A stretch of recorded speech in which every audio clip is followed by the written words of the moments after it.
co-founder of Bare Naked Ladies. All that ahead on Boston Public Radio 89.7 GBH.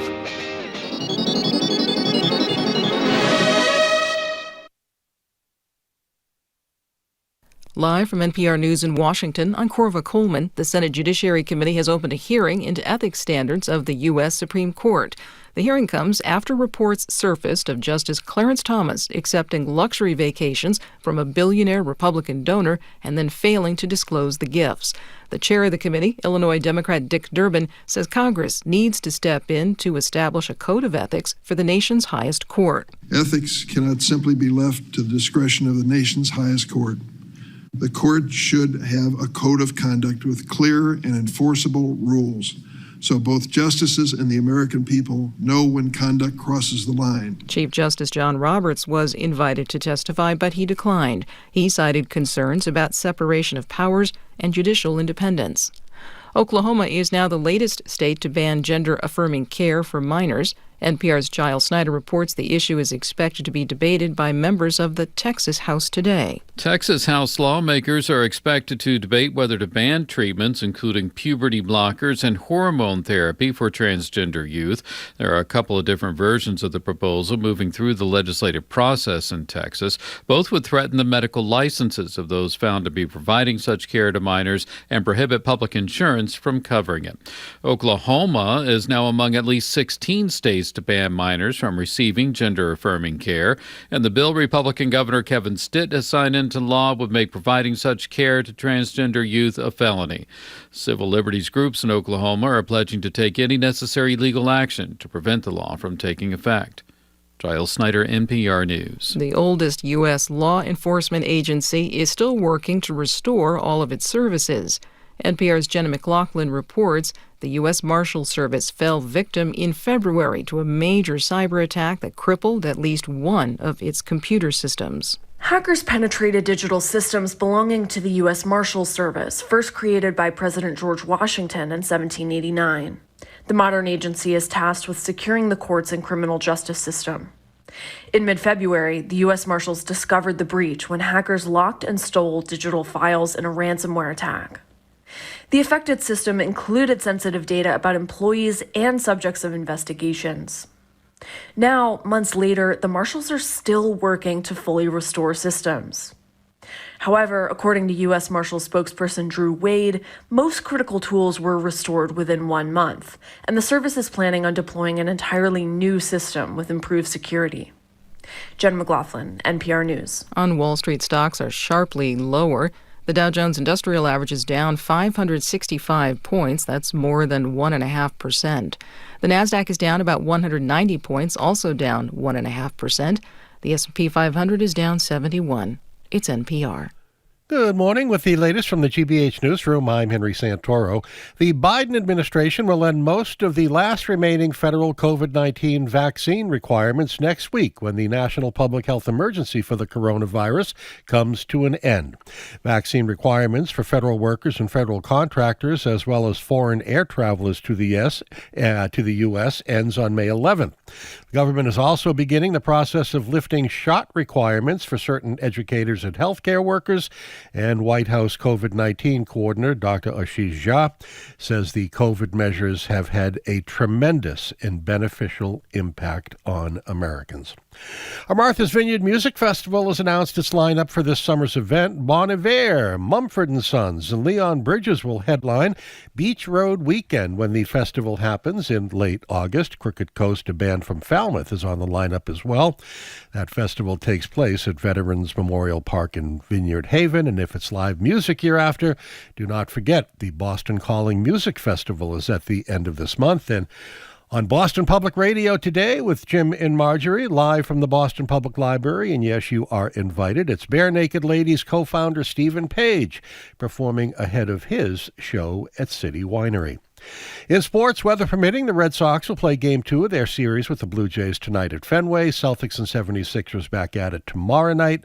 Showers likely today and a possible thunderstorm this afternoon. High today about 58 degrees, and then we are looking at rain right through Friday. Boo. This is GBH News. Support for NPR comes from NPR stations. Other contributors include Prompt, with a mission to help students get into their top choice colleges.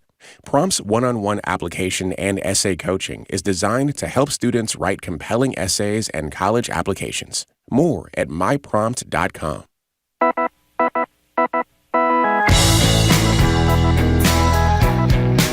It's Jim Browdy. I am Marjorie Egan. You're listening to Boston Public Radio, 89.7 GBH. We are broadcasting live from the Boston Public Library, and we are streaming at youtube.com/GBH News and facebook.com/GBH News. We have kind of a special guest today. I'd say we do. Henry just mentioned that. Stephen Page is the co-founder of Bare Naked Ladies, the great Canadian band, has the Stephen Page Trio. They were rehearsing before the show.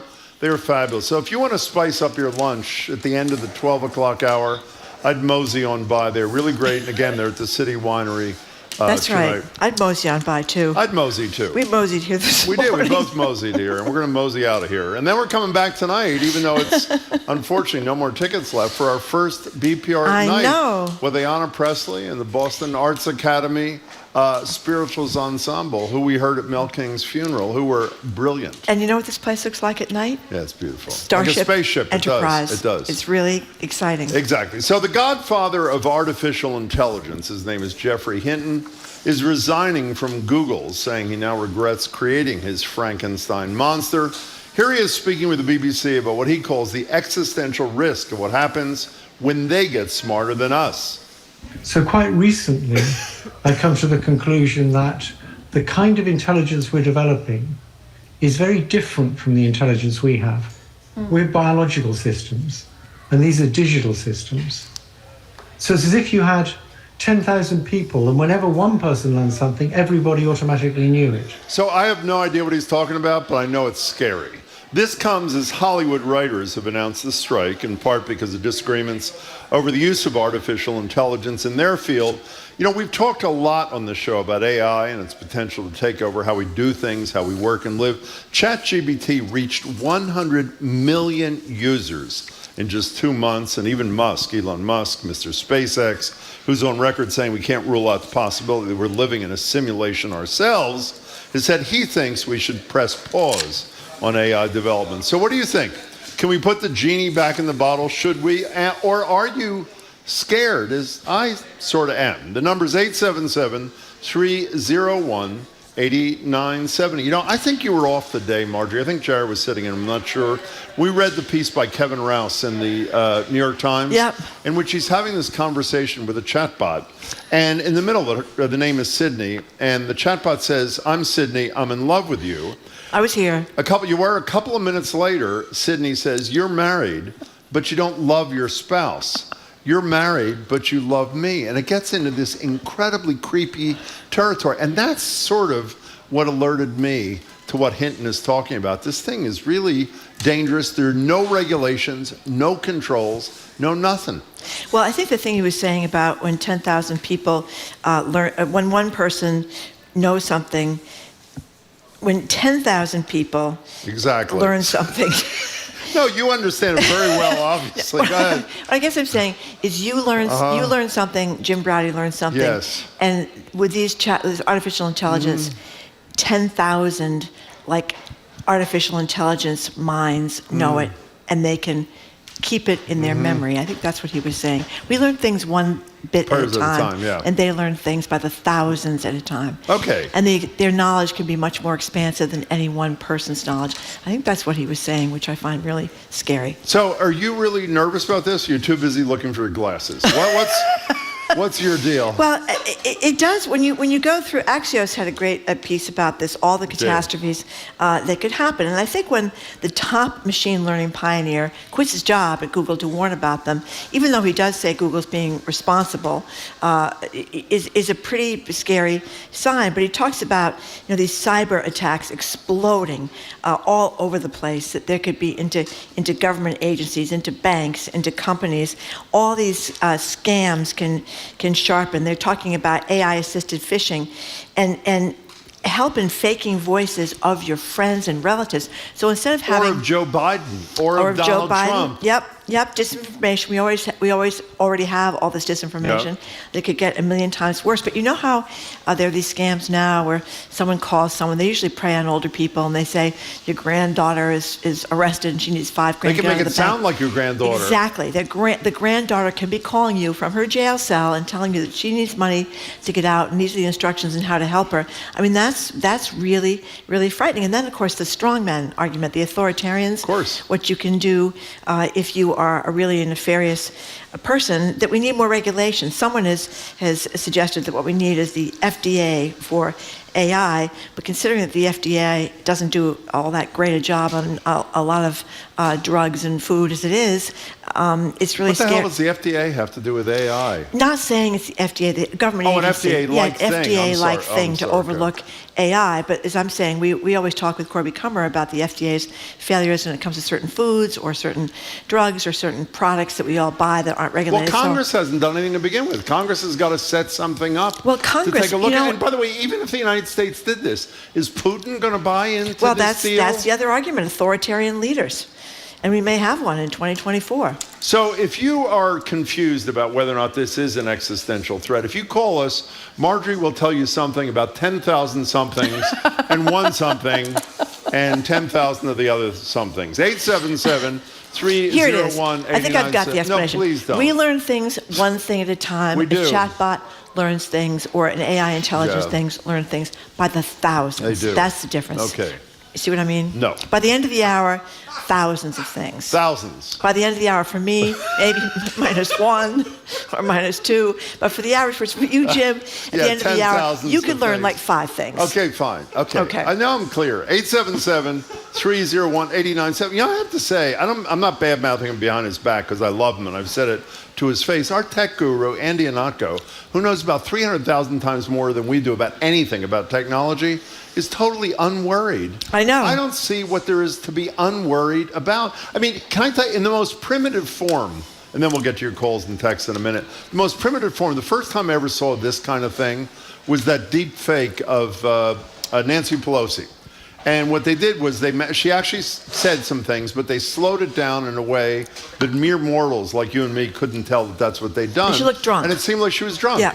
And, and that was at a primitive stage of this thing long before ChatGPT and all the others. It really is, it's really, I think, terrifying, but maybe we're on the, well, actually, this guy's terrified too. Jeffrey Hinton is pretty worried about this too, don't you think? Well, as I say, when you have one of the chief guys creating the this... godfather of AI. Yes, and is quitting his job to go on the circuit to warn people via the media about how dangerous this is, that's a little bit disconcerting. Did you hear him last night on television? I heard him. I didn't see him. The thing that he said was unbelievable, and this is almost a quote. He's the smartest guy in the world on AI, and he gets on TV and he says something like, there are 10,000 of something, and then there's one of another thing, and then the other 10,000 All right, things. okay. I didn't explain it very well. You want to give it a try? No, I didn't. No, believe me, I have no idea what I'm talking about. Let's go to Emily in Medford, you're first on Boston Public Radio. We're talking about what at least this guy, Hinton, thinks is the existential threat from AI. Hi, Emily. Marjorie, I actually, I'm a career coach, and I visited your all's program last July. Oh, thank you. You were gone, Jim, but I got to talk with Jared and Marjorie. Oh, that's very nice. And, well, it was very enjoyable. I missed you, Jim. Well, I'm glad. But I take the perspective as a career coach in terms of what AI is doing to careers. And the World Economic Forum came out with a report a couple days ago that said within 5 years, 14 million jobs will be eliminated because of AI. Wait, who said this? The World Economic Forum. Wow, that's pretty serious stuff. What kind of jobs? Some of the obvious ones are translators, graphic design, paralegals, they talk about that sort of thing. Yeah. Paralegals, software developers, writing code. It's going to hit a lot of industries. So I tell people this train has left the station. You need to learn how to embrace it in order to stay up to date in your career. Wait, what does that mean, embrace it? It is so far beyond my capacity, and I think I can speak for Marjorie, to embrace this in a way that we'd have ability to control it in our lives. Do you have that capacity, Emily? Oh, my goodness. We certainly can't control it. I mean, from a career coach perspective, you can use it to help write resumes and cover letters, even your LinkedIn profile. So from that perspective, I say, embrace it to help your job search. I see. Okay. But they're saying there are going to be jobs even about how to write queries for AI. And those are going to be jobs that are created. So when I tell people to embrace it, it's learn the technology. Don't be afraid of it, even though I think it's terrifying. The train has left the station. So if you stick your head in the sand and ignore it, it's either going to take over your job or they're going to hire someone who knows how to use these tools. Emily, thanks for the call. It's good to hear from you. Let me just read from this Axios thing that you mentioned a minute ago. This is about surveillance. America's 70 million CCTV cameras and unregulated personal data already enable authorities to match people to footage. Israel uses facial recognition technology to monitor Palestinians, while China uses AI tools to target its Uyghur minority.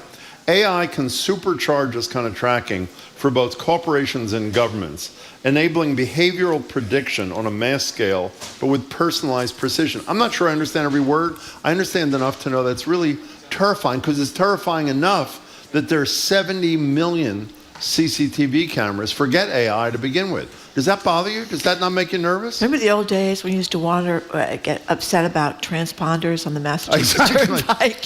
How quaint is that? Yeah, here's Eric from Lynn. For a long time, Silicon Valley, the motto was, move fast and break things. We haven't even recovered from smartphones, and they're plunging ahead. We are pretty broken, so congratulations, I guess, he says. Ellen in a car, you're next on Boston Public Radio. Welcome to the show. Hi. Hi. Good morning. Hi. One of the things that I wanted to say is you can't unplug things. You can't, like humans. If you really wanted to, get rid of AI, it's just shut it off. Or if something goes wrong, how are you going to have the humans right there who need to solve the problem? So we need to invest in really teaching people, encouraging, people like you're going to have on today, Bare Naked Ladies. I forget what his name was. Stephen Page. I saw him years ago. Yeah, I saw him years ago. The inspiration you get from it, it's like just having things scrambled and regurgitated back at you, what you want to hear, isn't going to move society anywhere. So, wait, does that mean you're not, wait, I'm not clear. Hold it. Does that mean you're not worried about the technology? I'm not clear where you're going with this. No, I am. Okay. I am definitely worried about it. I've seen what in the last, I have a daughter, and I'm seeing the whole, phone thing and bullying and awfulness that we've all done to each other. But you can also, we should be promoting more. Instead of just saying, oh, this might be bad, start promoting humans more. And what's everybody going to do when they're out of work? Well, those are all pretty terrifying things. Yeah. Hey, Ellen, thank you for your call. We hear you. Thank you for the call. Well, we have this person, I can't read the bottom of the text message, maybe you can, Jim, but who's saying that AI is nothing to worry about. Wicked smart, is using a Boston accent, ain't going to take over the world or nothing. AI is just a tool that helps us do things better and faster, like having a wicked good calculator, making our cars safer, improving healthcare, helping us find new ways to fight climate change. Sometimes it messes up, but that's just because it's learning like a little kid. You got to give it time to grow and get better. Well, I would say respectfully, it's a little naive. I mean, that's sort of saying in the hands of people who want to use it responsibly, which obviously we would agree with, there are a lot of wonderful things it can do. Oh. The problem is there are a bunch of irresponsible people who are pretty scary to begin with, who armed with AI become even scarier. What are you about to say? Jimmy fixed this for me. It's from Benjamin Jamie, in Brighton. Jamie, yeah. Using ChatGPT. The person came via ChatGPT, so there you go. 877-301-8097 is our number. Let's go to Cambridge with Phil. Hey, Phil. Hey, guys. Hey. So, it's interesting. I guess two different fronts. Number one is, obviously the concern about progress. I would probably go back to the first discussion around fire, right? There's always concerns about fire, and, as soon as fire was out, everyone was saying, do you know what this could do to you? You'll get burned. Put it out, right? Every great advance we had has a significant downside, be it fire, be it telephone, right? When we talk about communication, imagine the expansion that the telephone provided. So I'm looking at this as a great positive. I'll touch maybe just really briefly and get your thoughts on is the risk mitigation, right? Because as you say, there's a lot of bad that could be done. Great technology in the wrong hands. I just say make sure you have laws in place that when it does happen, they go to jail for a long time. But Phil, that is the point. Thoughts? Phil, if I may, that's exactly the point. There's no risk mitigation in place. There are no laws in place. It's the Wild West, and that's why I think it was 27,000 big shots, including the Elon Musks of the world, signed this letter or petition or something saying, let's put a 6-month pause on the technology, to which nobody, not Microsoft, not Google, nobody responded positively. So if we had the stuff in place you're talking about, I'd feel a lot more comfortable, but none of it's in place, Phil. I'll push back a little bit on that. Sure. And I would say, again, the genie's out of the bottle. It is. On the technology. It is. Again, a lot of great applications. So I'll push back and say these are the lawmakers, right? We've known about this for a long time. Someone should be putting in the laws and putting in the regulations. That's what they should do, right? Like, let's not stop progress. Let's put the boundaries to make more good and less bad. Phil, do you remember when Mark Zuckerberg appeared before a Senate committee about 4 or 5 years ago? I think it was Orrin Hatch, former senator from Utah. Was it Orrin Hatch? Yes. I think it was Orrin Hatch. Who turns to Mark Zuckerberg and says, so, Mr. Zuckerberg, if the service is free, how do you make money? And Zuckerberg looks at him and says, ads?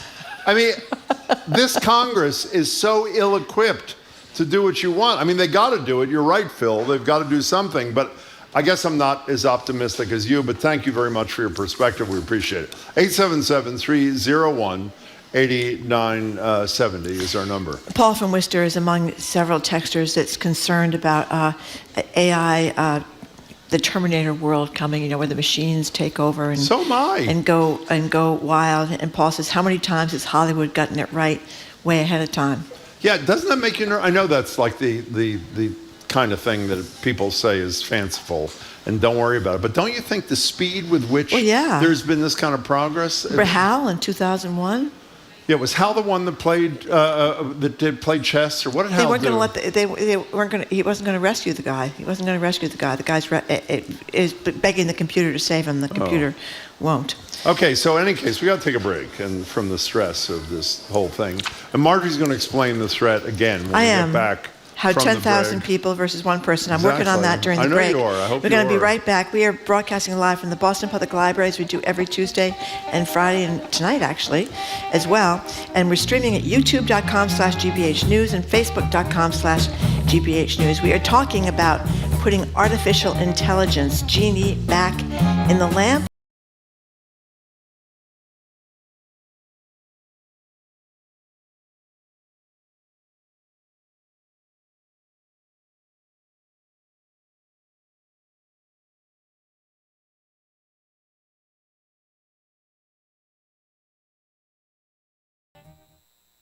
There's a mental health crisis in our communities, and it can be hard to talk about. Many of us aren't getting the help we need and don't know where to start. So let's talk. For the next 3 weeks, join us for Hold On, a series of call-ins about mental health.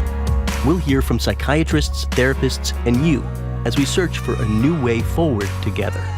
Thursday nights at 8 on GBH 89.7 and streaming online at gbhnews.org.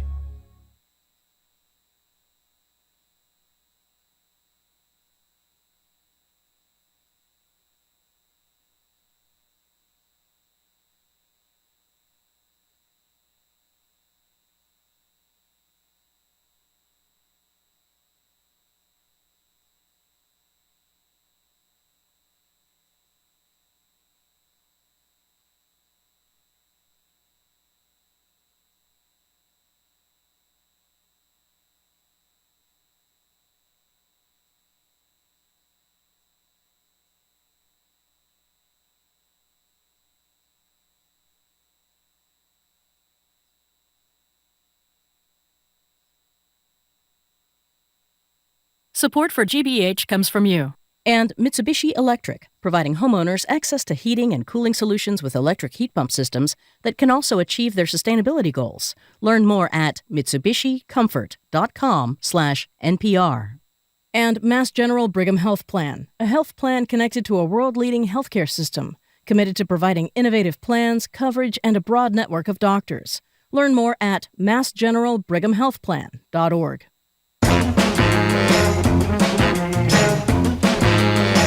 Welcome back to Boston Public Radio. Jim Browdy and Marjorie Egan. We started by talking about this guy, Jeffrey Hinton, who was called the godfather of AI, who was sounding an alarm, saying this technology is about to get away from us, and we got to do something, or it's an existential threat.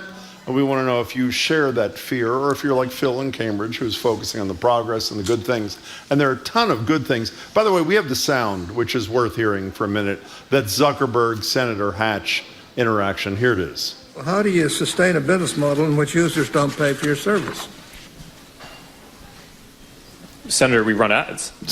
You know, there's also the pause is so fabulous. Zuckerberg is so incredulous that he was even asked the question. Oh my gosh! That there's a pause and then he decides to finally. Senator go. Hatch is retired. He is That's retired. Probably a good By the way, thing. he was no dope. By the way, He wasn't. So that's even scarier. He's a pretty smart Well, character. I think generally people in their 70s and 80s are not really the best ones on the new breaking technologies to decipher it. You know what I mean? You don't think Chuck Grassley from No, I do Connecticut or not. Dianne Feinstein I do are not. the people to handle this? No, I do not. Okay, fine. Here's a few texts. Here's one from ChatGPT, written by ChatGPT. I wanted to assure you that one profession is uniquely safe from the emergence of artificial intelligence technologies like me. That would be smug radio hosts. Thank you. And here's a bill from Chelsea. By the way, there's no evidence, in a moment of seriousness about this, when we first talked about AI, we played some sound from a radio show, the name of which I don't recall, where the guest was AI created. Right. And the guest, other than the voice sounding a little electronic, was totally real and able to answer questions. So I know that person was joking, but I don't think that's so far off in the future. Well, neither do either. I. I think you can certainly take on certain personality characteristics, can't you? can. You can be argumentative, you can be mild, you can be meek, whatever. Here's Bill from Chelmsford. I feel like not worrying about AI is like everyone that was comfortable with the Supreme Court never overturning Roe. We thought it would always be safe, then boom, it blew up in our faces. We need to seriously consider the damage that can be done and do something about it now. And here's, this is interesting. This is Barb from Narragansett who read this book, Learn to Speak Whale. And she's talking about AI being used to translate from masses of recordings of animal sounds to create credible translations of whale songs, chimp conversations, etc. While I'm generally a Luddite, she says, this seems such a promising application. I could not discount AI totally. Well, we're not discounting AI totally either, as people have said, and it's obvious. There are a lot of huge and positive kinds of things, you know? So in any case, let's go to Elise in Boston. Elise, you're on Boston Public Radio. We're at the Boston Public Library. Hey there. Hi, thanks for what you do. Oh, thank you. I'm an educational consultant out of Mass General Hospital, and I just wanted to bring up the concept of digital literacy. So this is a term that describes, my role is to go into schools and help think about how are we really educating for the future, because certainly we're teaching kids to learn and live in a world that they're not quite in yet. So digital literacy is a term that parents or adult listeners can research online, and it helps us understand how to navigate what we're inheriting or what will likely be the landscape so that we can keep our jobs amongst AI, or I might argue more importantly, how to help model for our kids responsible, appropriate use of technology, where we're not just kind of playing into black and white, but we're keeping a lot of the nuance. So, let me just say, Elise, in the abstract, that sounds wonderful. If you had to picture the average parent trying to model technological behavior for their child, how many, let's say out of 100 parental units, how many do you think could fulfill that responsibility? Maybe one? If they commit to it, the early kind of basic changes to behavior are pretty attainable. Things like if you're looking something up online, say out loud to your kids, I'm going to look this up online, and then have them watch you navigate that search engine. things like that are, I think, attainable if parents know that's what's expected of them. But to answer your question more directly, I think likely right now less than 10% of parents. I think that's a fair answer. Elise, thank you for your perspective. We really appreciate your call.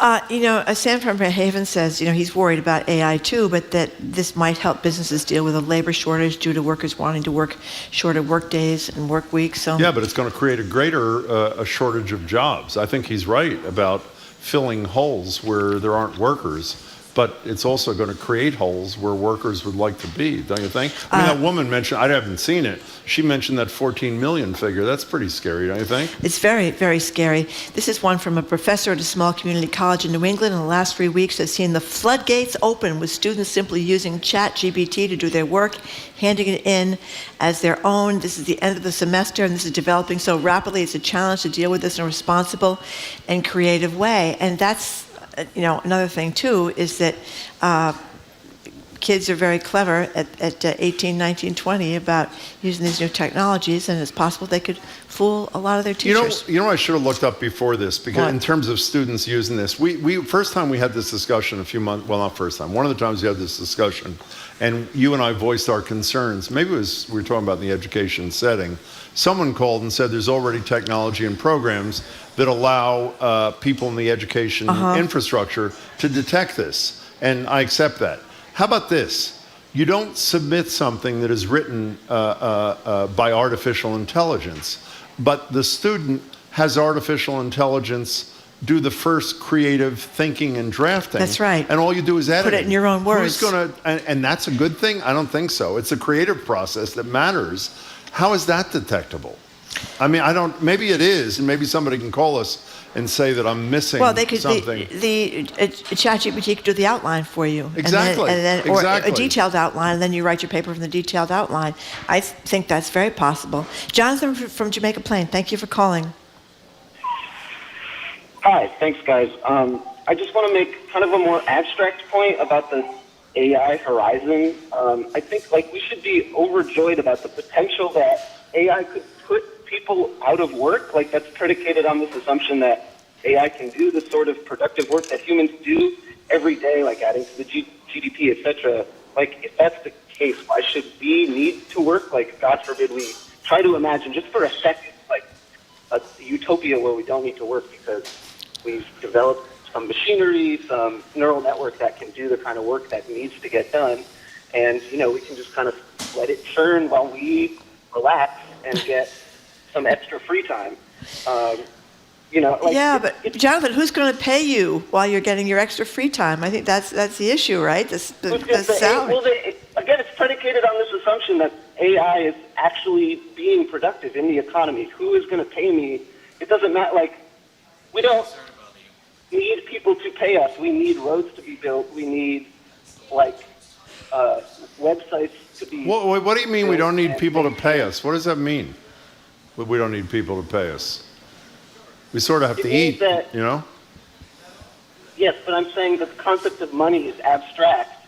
What we actually need is to farm and harvest vegetables and build roads and do things that move society forward. If we can get machines to do those things for us, we don't literally need fiat currency. We just need resources to survive on. Oh, I see what you're saying. If they filled all the needs that we have as individuals, then currency, then we wouldn't need money to purchase those things. They'd just be there for us. Well, I guess that is an ideal perspective on this. It's not one I subscribe to, but we appreciate it. Jonathan, thank you so much.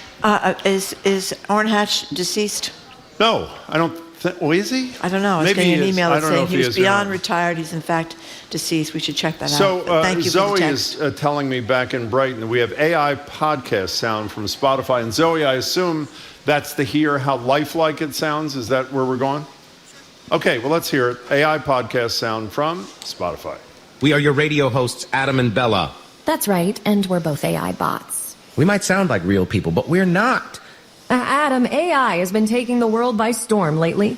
From self-driving cars to voice assistants like Alexa and Siri. Yeah, it's I mean, you know what they amazing sound how much like? AI They sound can like do. stiff radio voices. And if you weren't listening to that knowing that it was AI, in which case you'd probably say, well, it doesn't sound that human. If you're just listening to it like environmentally, like most of us listen to radio and TV and in podcasts and that sort of stuff, wouldn't you think those were two humans rather Yes, I than would. two non-humans? You know, are you as nervous about this? I You am don't give a nervous. damn? No, I'm very nervous. You are? Yeah, I'm very nervous because I think a lot of really great brains are working at Google, and as they worked at Facebook before, and that they will gallop ahead of the regulation and the knowledge of people that are lawmakers to rein it in. I am worried. I know you fairly well, and I'm assuming the reason you are relatively calm through this discussion is you've done some sort of back-of-the-envelope calculation, and you're guessing you'll be dead by the time this becomes a real threat. Is that part of it? I hope I'm not dead that fast.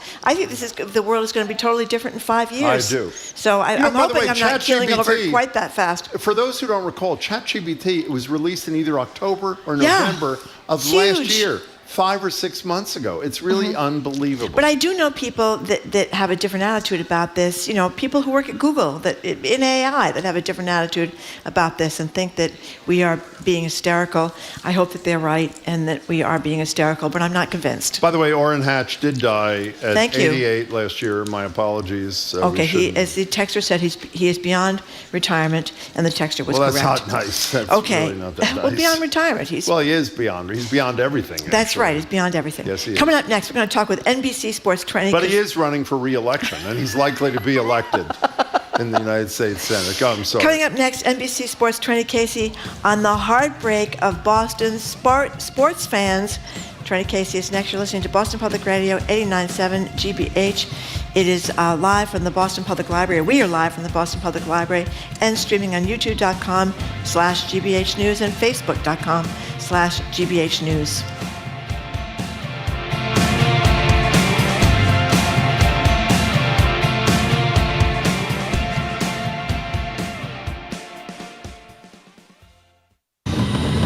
I'm Marco Werman. Some restaurants in Tokyo serve up sushi on a conveyor belt. Diners wait and watch for the arrival of their order. It's fun, but some customers have become wary. Social media show young men picking up sushi from conveyor belts like this, licking the food, then putting it back. And now diners fear food contamination. How one restaurant is fighting against sushi terrorism on the world.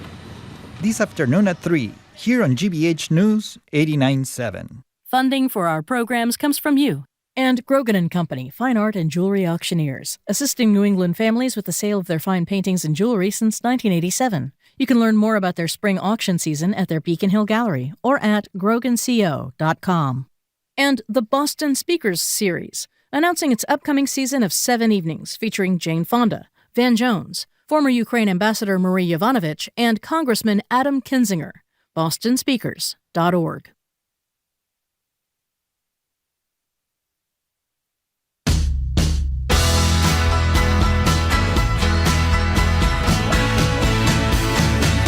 Welcome back to Boston Public Radio. Jim Browdy and Marge Regan live at the Boston Public Library, streaming at youtube.com/GBH News and facebook.com/GBH News. We're joined now by a bearer of good news. That's Trini Casey, anchor and reporter for NBC Sports Boston. She's a BPR contributor to tell us about how exciting it is to have our two winner teams in the playoffs. Hey, Trini, how are you? Well, only one's left. Oh, that's right. And one sorry, looked I awful. forgot Or actually, one didn't look awful last night. They pooped it away. They did indeed. So, your choice. Do we start with the bad news about the Bruins or the bad news about the Celtics? Well, let's start about with the bad news about the Bruins. Sure. Because the Celtics still can turn bad news into good news. Okay, fine. Do you want to hear a little sound, by the way, to start this depressing conversation? Sure. Everybody, I assume, knows the Bruins were eliminated Sunday night against the Florida Panthers. Here's sound from that wonderful moment. Alive. Carlo can't grab it. It comes to Verhaeghe. Turns, shoots, scores! Carter Verhaeghe! And the Panthers have eliminated the Boston Bruins! Well, that guy's not upset. So what happened there, Trini Casey? I mean, the Bruins were a good regular season team, but they clearly were not built to win in the postseason. I mean, I think to me, a couple of things stood out about the way that they played in the postseason. One, they were not as good in the third period as they were during the regular season. Two, their depth didn't matter. You need guys who can score goals and who are superstars, and you only have one on your team in David Pastrnak, who had a 60-goal season. Your other stars are in their 30s, which, to normal human beings, being in your mid-30s to late 30s is a wonderful time to be alive. As a pro athlete, you're at the end of the line. And also, unless you're Tom Brady, and even him, after you hit a certain age in your mid-40s, you're done. And then you've got two goalies, one who is probably going to win the Vezina Trophy, which goes to the best goaltender in the regular season in the NHL, in Linus Ullmark, who they ran out there 6 games in a row. He had only started 6 games in a row one time all season, and that was early in the year when Jeremy Swayman was injured. The most starts he had made from that point going forward in a row were 3. So this is a guy who they had a goalie rotation. And listen, most teams don't go with the goalie rotation in the postseason. You stick with whoever's hot. But if you don't have, it's kind of like I look at it like a starting pitcher, right? So if your starting pitcher isn't stretched out and can't go a lot of innings, then you have to go with they call them now like an opener, and then you go to your bullpen to fill in the innings. And that's sort of how Linus Ullmark was. Linus Ullmark and Jeremy Swayman were not stretched out. They did not make a ton of starts over and over and over again. It's very taxing on your body. There's also reports that Linus Ullmark had a pretty bad injury that he was fighting through, and that the more he tried to play through it, the less mobility he had. Now we're hearing that Patrice Bergeron was playing with a herniated disc. But you know what? None of that should matter. Florida was the lowest seeded team. You were supposed to be this juggernaut. You were supposed to be the best team in the NHL. You kept running guys out there so you could get that fancy, fun little record that you set. And now what? Now you're golfing. So do you have any input on the Bruins issue? I know you've been thinking a lot about it. No, it's just that as the great Dan Shaughnessy put in the Globe today, it's not as bad as the horrible 86, which you don't even remember, when the Red Sox got clobbered by well, what's famous about 86? The Bill Buckner ball through Buckner's legs. 2 outs in the 9th inning or something like that. Yeah, I mean, they were about to win the World Series. And then, of course, you had the Miracle Mets. They ended up winning. The ball goes through Buckner's leg. Buckner, doesn't even get to come back to Boston until like a couple of years ago. Okay, so we're not Titletown, we're Loserville. The Celtics last night, for those who don't follow the Celtics. Cyclical, Jim. The guy who is likely to be the MVP of the whole league, this guy, Joel Embiid, who is an unbelievable player. He's not playing last night because he's sitting injured. on the bench in a fancy Balenciaga the Celtics going to win easily. Should have. Did they win easily? No, they did not. Jim. They lost by 4 points. What happened? Well, wait, we have sound from there too. Oh, okay, great. Here's the TNT broadcast of Philadelphia taking home Game 1 against the Celtics at the Garden. Philly is on a 12-4 run. Here comes Smart, 4-point game. He'll take a 3. The rebound lead. Philadelphia has won. The Sixers have captured Game 1 without Embiid. Harden spectacular, 45 points. Well, that's not good. No, it's great, though, when one of your star players steps up in the fourth quarter, which is more than I can say about Jaylen Brown and Jason Tatum, who combined for a whopping 6 field goals in after halftime. They each had 3. Can I ask you about that? And again, I am not an expert at coaching of basketball.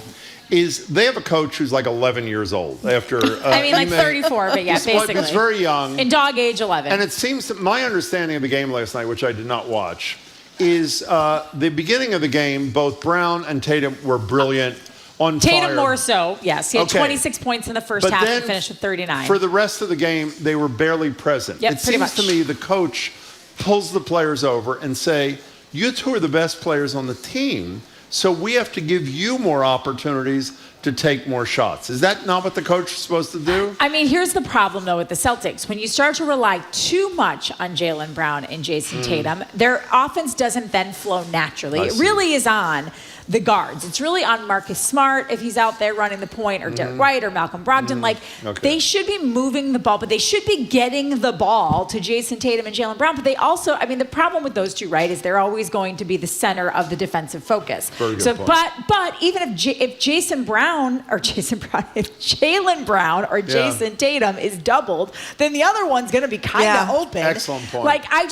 To me, Jim, and Scal said this, Brian Scalabrine, if you watch the Celtics, he's good. I like him. He was on the 08 former Celtic on the 08 championship team, and now is the color commentator. He was on my show on Arbella Early Edition last week saying, the one thing that he doesn't see from Jaylen Brown and Jason Tatum is that like Kevin Garnett, Michael Jordan, LeBron James, like that like anger in their eyes. Like they don't have that. Whatever happens late in games, they don't have that killer gene in them. And maybe they'll discover it. Maybe it'll come out. But that's what's frustrating to me. Like I said in our show note today. Now you got me all riled up, Jim. I'm all frustrated by the Celtics. I don't care if Jason Tatum, somebody said, the positive of the game, Jason Tatum had 39 points. Congratulations. If you score 70 points, but they all come in the first 3 quarters, the first 2 quarters, who cares? Because you still lose the game because you absolutely disappear towards the end. You're turning the ball over. You're committing bad fouls. You're not passing them. You're either making too many passes because you're afraid to take the shot, or you're dribbling the ball. There was one possession yesterday where Jason Tatum dribbling the ball, and then the shot clock gets down to like 3, and he chucks up this 3-pointer. I'm like, what are you doing? It is so frustrating to me, and they never learn. This is how they've been playing for years. Well, you're not a hockey fan, but you're a big basketball fan. Well, I had to go to something last night, so I missed the game. But you know what? I was there you know too. what, Marjorie? It was not worth your time. Well, here's my question.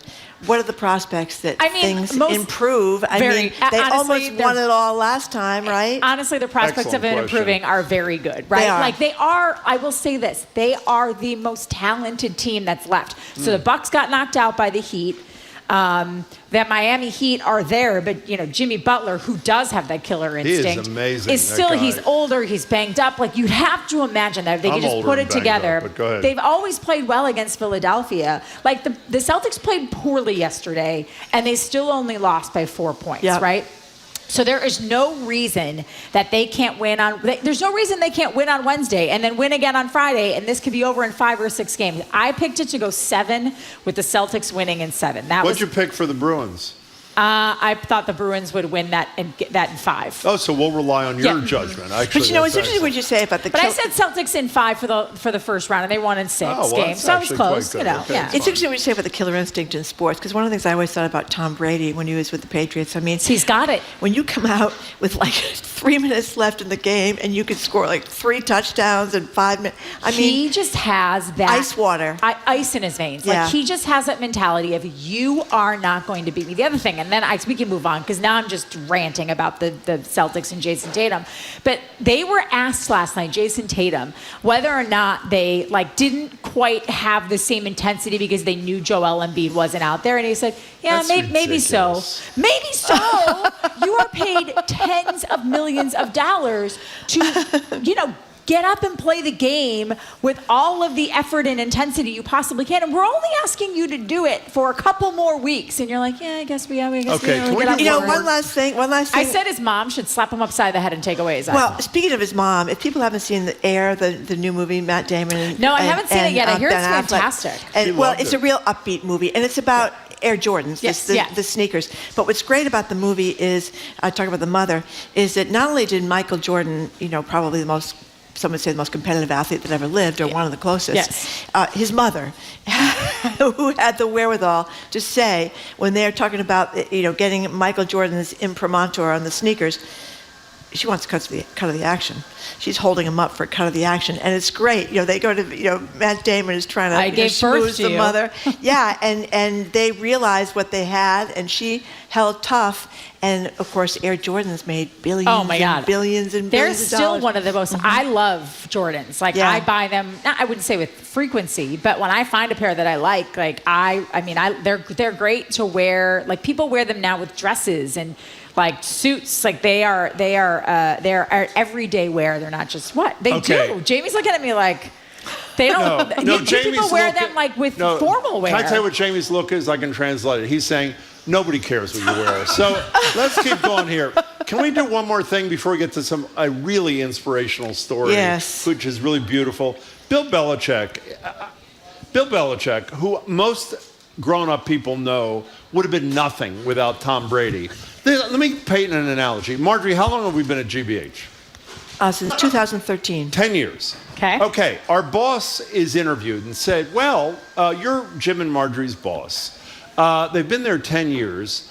Do you think they're going to they're going to continue to be there, prospering and doing great things? Well, God, let's here's hope my so. response. Jim and Marjorie have been here 10 years.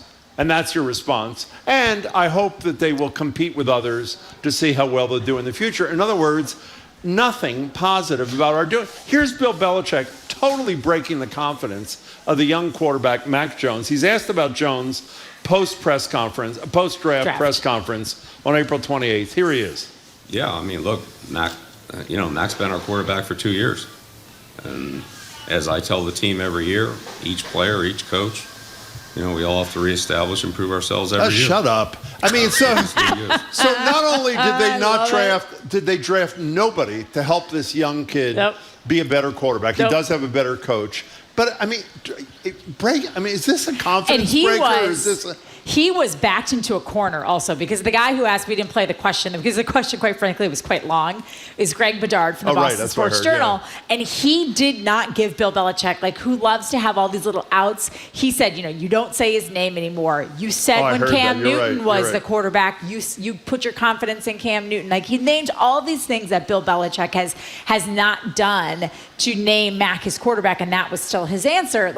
I don't understand what they're doing, Jim. If you look at any other successful football franchise right now, they prop their quarterback up. Of course. They put the Eagles are the perfect example. Alabama quarterback, just like Mac Jones and Jalen Hurts, was not expected to be much of anything. They go out, they draft him in the second round, and then they go get A.J. Brown, and they add all of these. They draft and add all of these wide receivers to make Jalen Hurts better, to prop up his game. The Patriots, on the other hand, they did add Juju Smith-Schuster in the offseason, but it was basically a one-for-one trade. They got rid of Jacoby Myers, who Mac Jones got along with quite well, another wide receiver. And you're really, I guess Juju's a little faster, maybe a little quicker than Jacoby Myers, but he doesn't have the relationship, and he certainly doesn't, from what we understand, have the same sort of work ethic and attitude as Jacoby Myers had. So you just did a one-for-one swap there. You did have Mike Gesicki, as a tight end from the Miami Dolphins. Not enough. At one You're point, breaking the kid's confidence. You're breaking the kid's confidence. Can I work on her one more time? Defensive players I want to try you. You didn't react appropriately. Here it is. I didn't react appropriately? I'm going to rework the Belichick quote. Jim and Marjorie have been our hosts of Boston Public Radio. Are you trying to tell me something I don't know? I mean, I'm getting a little nervous about these Jim and Marjorie comparisons. No, I'm I think not we should trying to move tell you on beyond the Jim and Marjorie comparisons. I think we should talk about He's just saying why that you wouldn't feel feel confident if your bosses were constantly asked over and over and over again about your long time.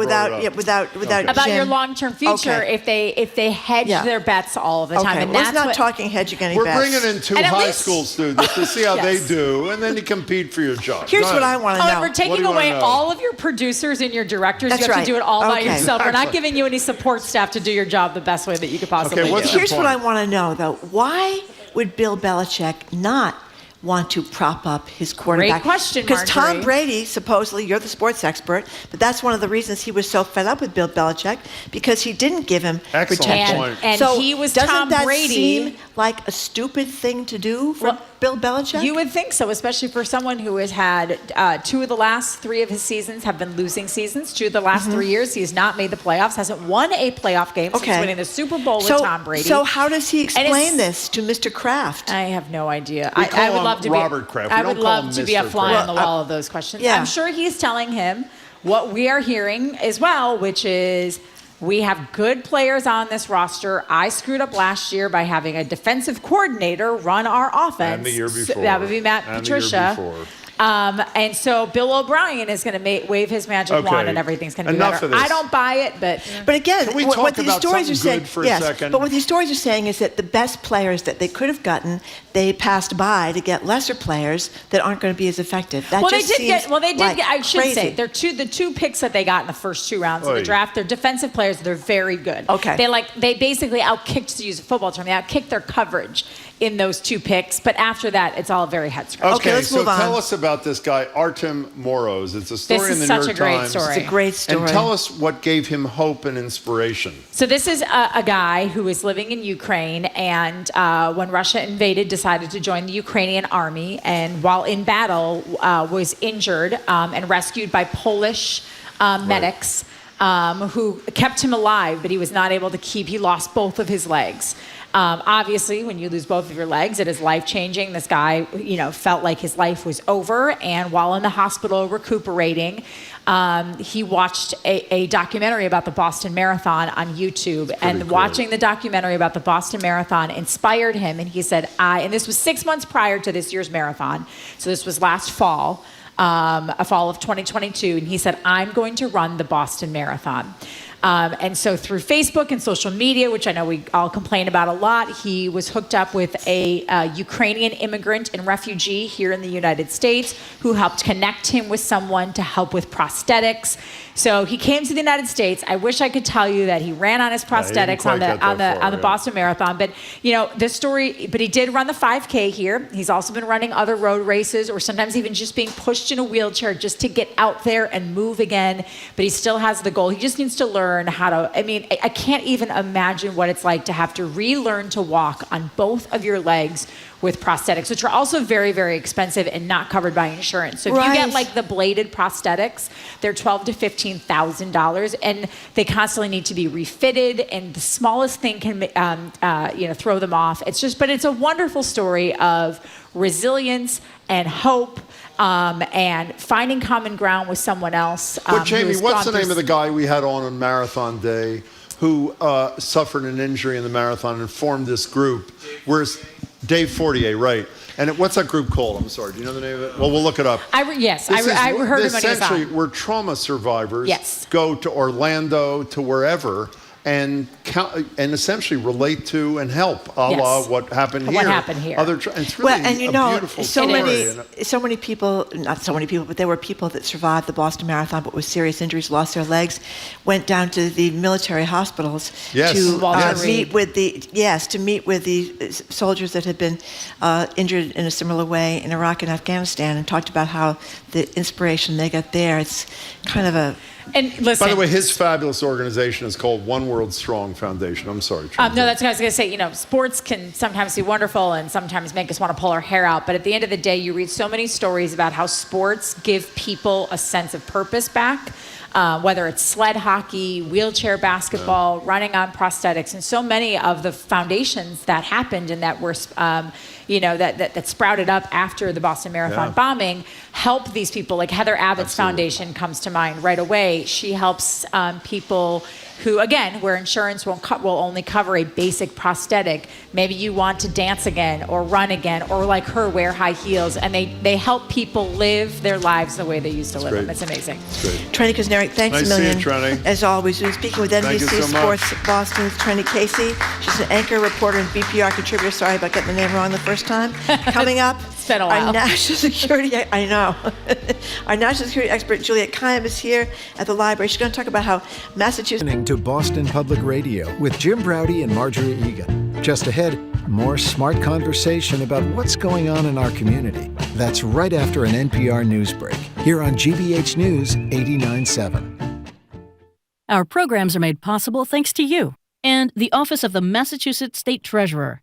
The Unclaimed Property Division is holding unclaimed funds for the citizens and businesses of the Commonwealth. You can see if you have unclaimed money at findmassmoney.com.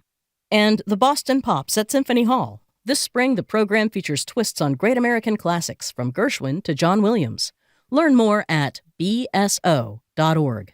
I'm reporter Liz Neesloss, and you and I are listening to 89.7 WGBH HD1 Boston, online at gbhnews.org. GBH News with NPR. What matters to you? I'm Jim Browdy, ahead on Boston Public Radio, live from the Boston Public Library. It's Harvard's Juliet Kayyem. In Texas, authorities are still on the hunt for the man who allegedly shot 5 of his neighbors, including an 8-year-old. A huge Canadian super band, Bare Naked Ladies. Well, co-founder Stephen Page and his Stephen Page Trio just came out with a new album, and they're stopping through town for a show at City Winery, Boston. Tonight, they'll join us for some special Tuesday music and conversation. Then it's the latest out of D.C. with CNN's John King. All that to come, Boston Public Radio, 89.7 GBH.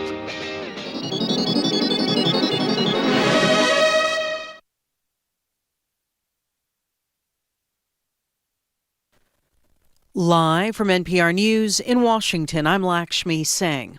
The writers who penned the jokes, dramatic lines, or twists of suspense for television and film are going on strike this afternoon. Picket lines are going up in California and New York, hours after the Writers Guild of America and major studios and streamers failed to reach an agreement on a new 3-year contract by the time the old deal expired at midnight. NPR's Mandalita El Barco has more on what the union members want. These writers say they should be paid more for writing films, TV shows, and now streaming series. And they say, especially with the shift to streaming, their work has been devalued. Writers I've interviewed tell me the residuals that they're getting are just peanuts. And that's how much, that's what the money that they get when their episodes are rerun. They also say that the streamers are asking for fewer episodes in each season, and that means less work and less money for them. NPR's Mandalita El Barco reporting. The Senate Judiciary Committee is holding a hearing this hour examining the rules that govern the U.S. Supreme Court. NPR's Windsor Johnson reports Democrats on the panel are making the case for Congress to pass a law forcing the High Court to adopt a binding code of ethics, which would be in line with the lower court system. In his opening statement, Senate Judiciary Committee Chairman Dick Durbin said the court should have a code of conduct with clear and enforceable rules so both justices and the American people know when conduct crosses the line. The highest court in the land should not have the lowest ethical standards. That reality is driving a crisis in public confidence in the Supreme Court. The status quo must change. The hearing is in response to revelations that Justices Clarence Thomas and Neil Gorsuch failed to disclose real estate transactions. A report also found that Justice Thomas accepted, without disclosing, lavish gifts from a wealthy Republican donor. Windsor Johnston, NPR News, Washington. Inflation watchdogs from the Federal Reserve are meeting this week in Washington. NPR's Scott Horsley tells us financial markets are on the lookout for another jump in interest rates tomorrow. The Federal Reserve is widely expected to raise interest rates by another 0.25 percentage point this week as part of its ongoing push to curb inflation. Many forecasters think it could be the last increase for a while. The European Central Bank is also expected to boost borrowing costs. New numbers out this morning show the annual inflation rate in the Eurozone was 7% last month, even higher than in the U.S. A slump in the U.S. manufacturing sector continues, although there are some signs of improvement. A survey of factory managers points to considerable uncertainty in the outlook. One manager who answered the survey said, quote, "The next couple of months should provide answers or not. It's hard to make projections." Scott Horsley, NPR News, Washington.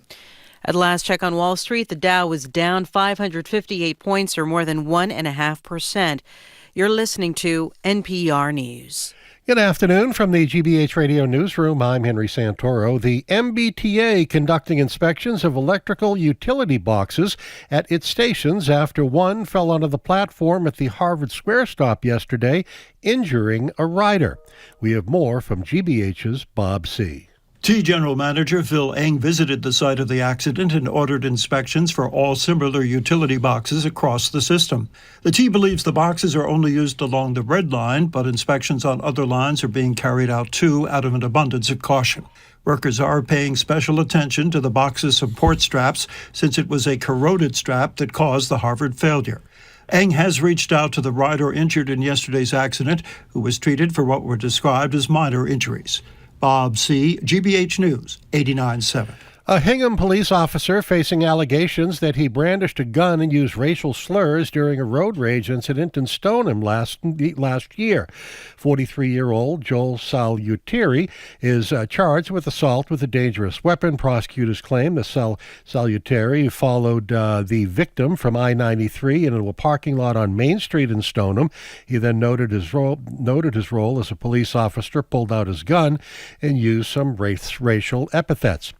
Saluteri has been placed on leave by Hingham Police. He was released from court on his own recognizance, with another court date scheduled for later this month. Well, Dave Epstein writes online that the showers are rolling through. We could hear some thunder boomers this afternoon. This is GBH News. Support for NPR comes from NPR stations. Other contributors include Fisher Investments. As a fiduciary, Fisher Investments is obligated to act in their client's best interest. Learn more at FisherInvestments.com. Investments in securities involve the risk of loss.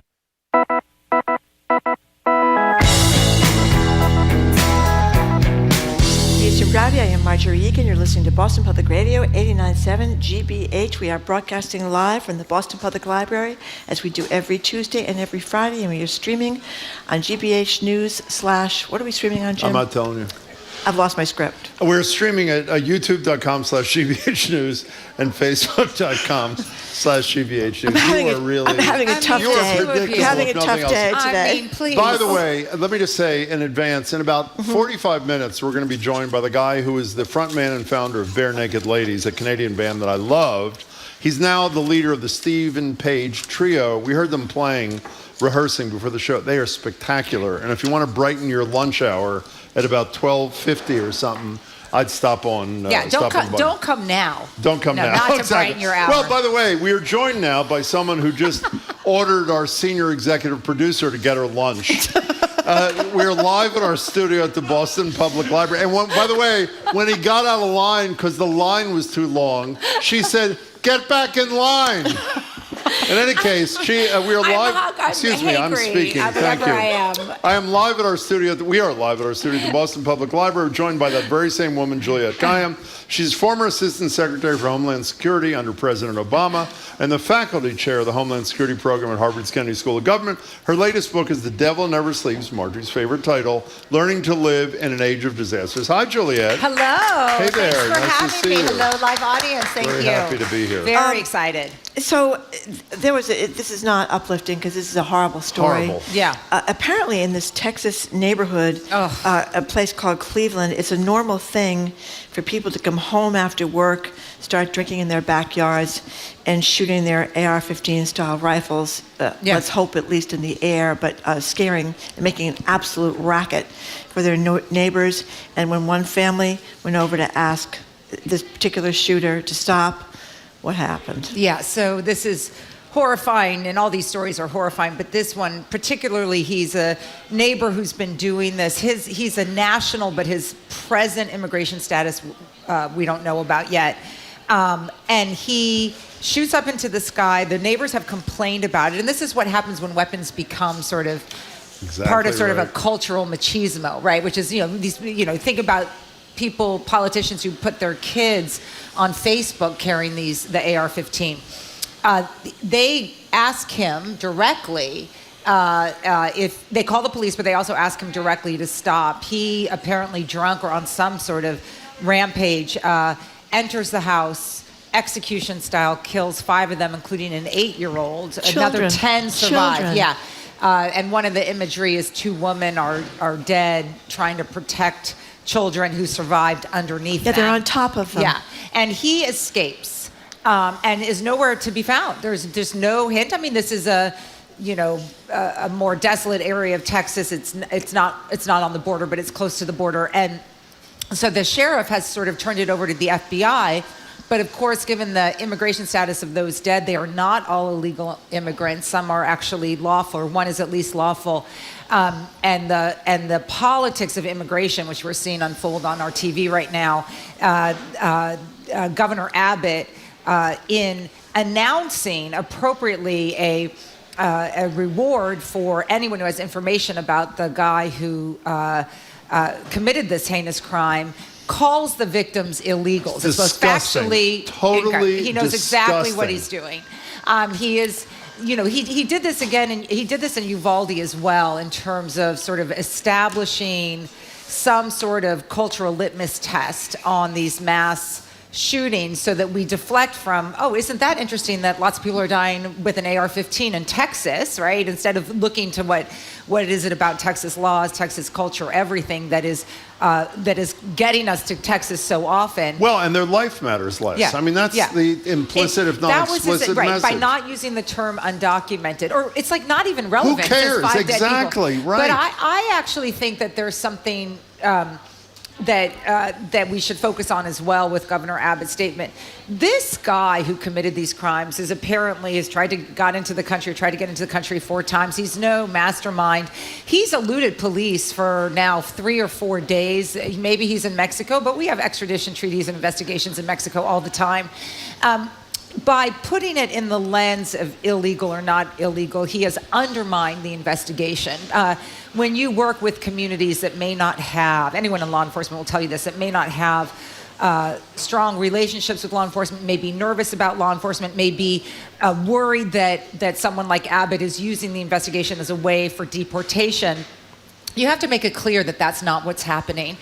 So an example that's less noxious, I guess I would say, is during hurricane evacuations, there's a waiver of immigration enforcement so that you get communities that are nervous that you're putting them in a government facility that you're going to ask their immigration status. You want people to survive. That's your number one goal.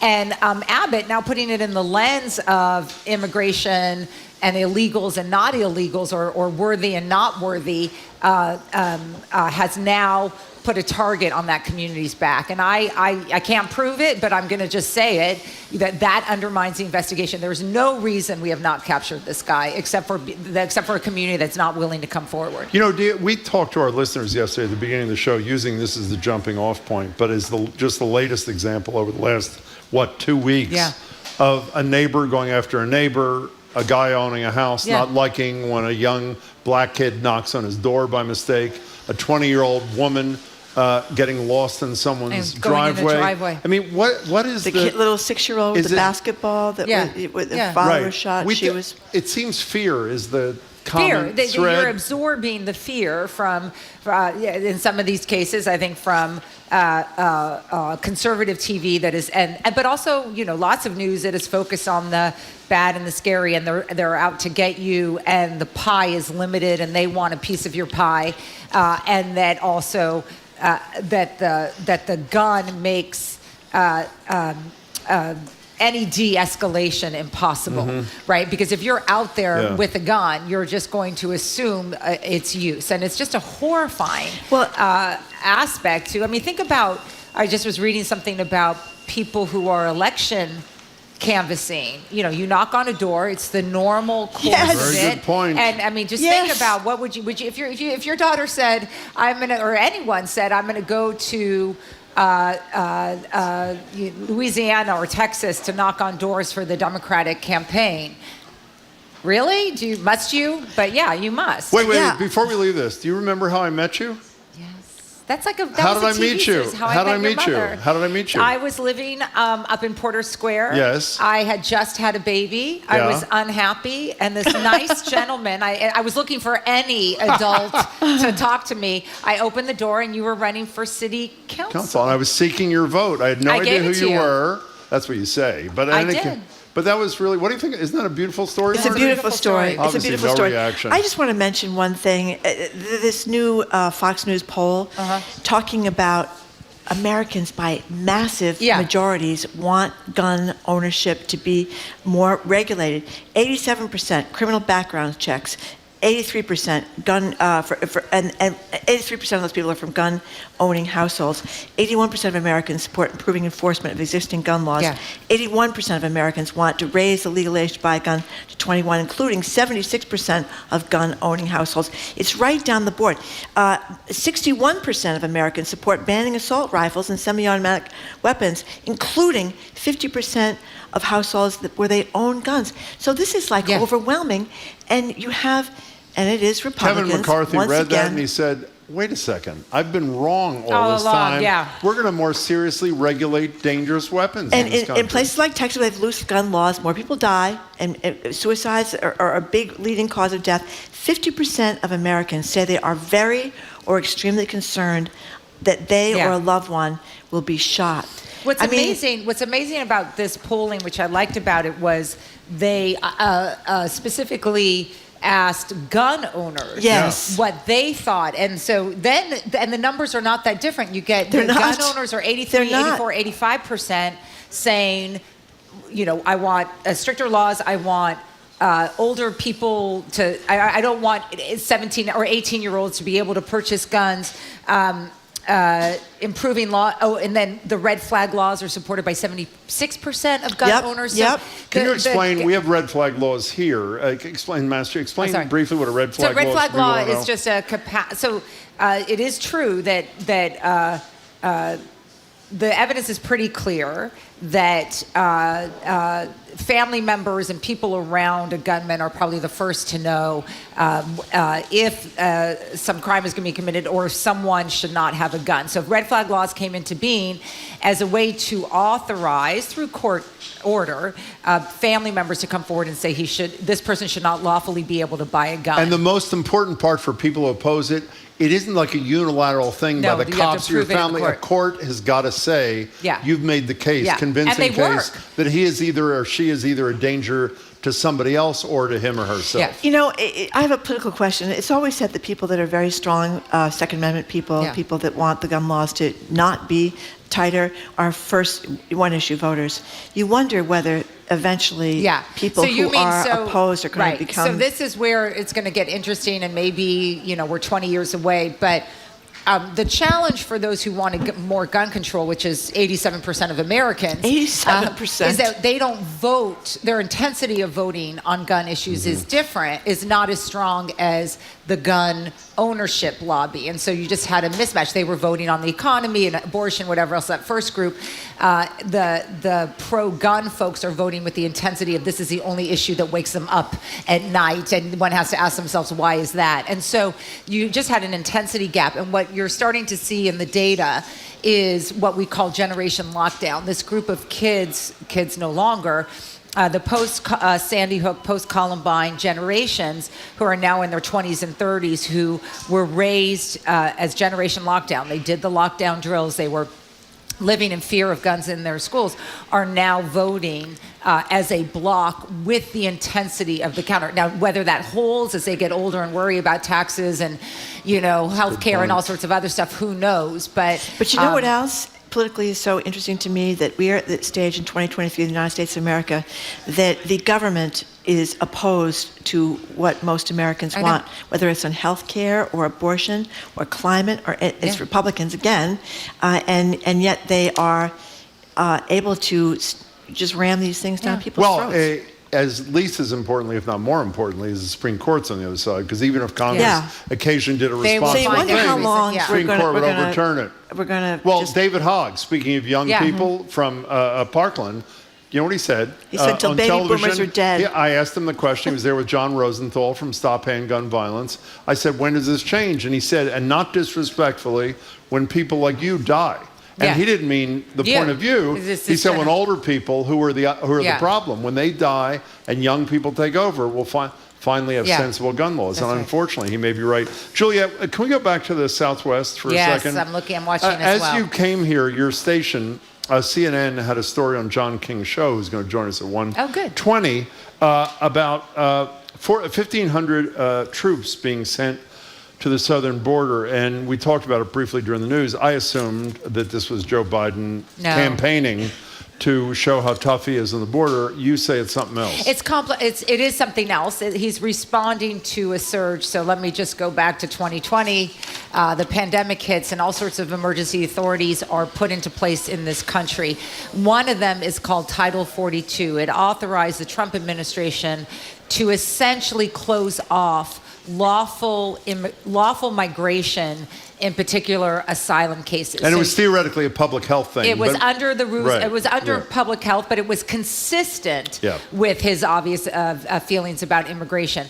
Title 42 continues, and we know that it basically ended asylum as we know it. Fast forward, on May 11th, next Thursday, the legal foundations of the pandemic end. That is going to be over. That the HHS, which is this is all technical, but HHS is essentially going to let the emergency provisions of the pandemic finally expire. They've been extended over and over again. Was it May 11th? Is that what you just said? May 11th, next Thursday. So I think that's good. I don't like living under emergency measures, especially when the emergency is over.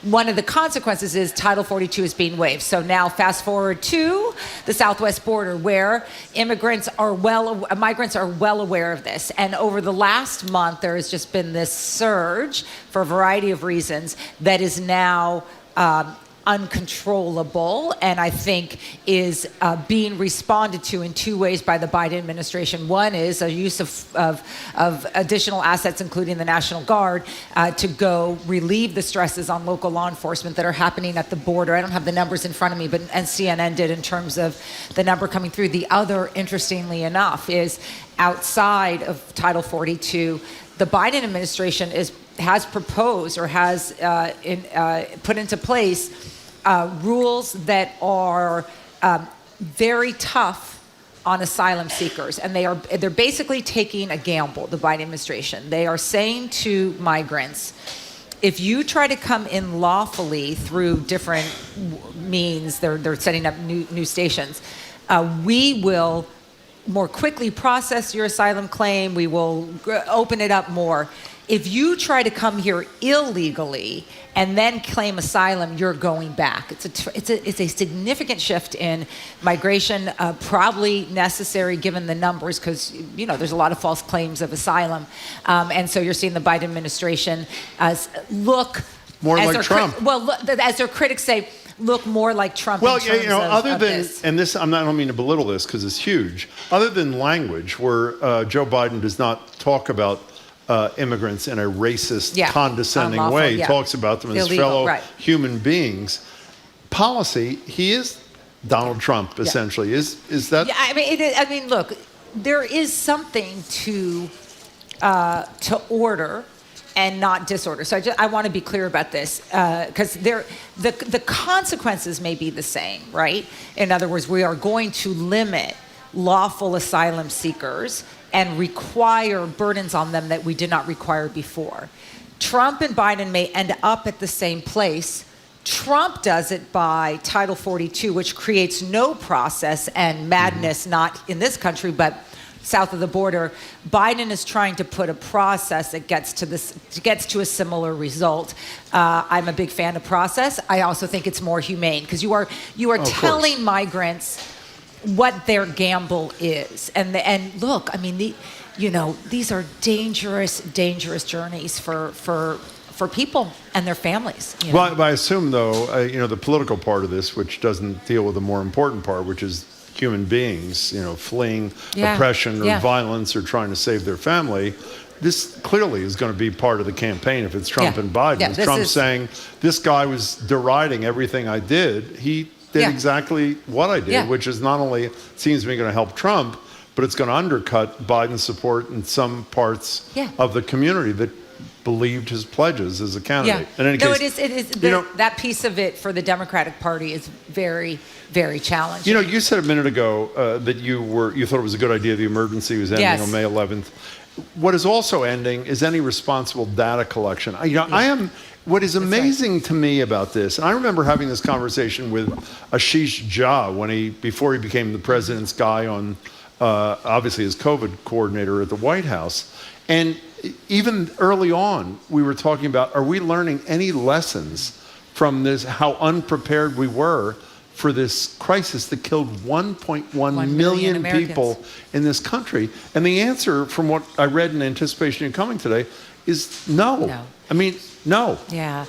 So what I sent over, what we read was, for those who have been following COVID, the information you get is because of an effort by Johns Hopkins University with support from the federal government and some newspapers to stand up something called the COVID, basically the COVID Project, which was just monitoring important data like infection rates, hospital rates, and death rates. Those are your three most important numbers. They could tell us whether a surge was real, where it was. And people like me lived and died by these numbers. And then, you're sort of like, okay, we're in a bad space. We're not in a bad space.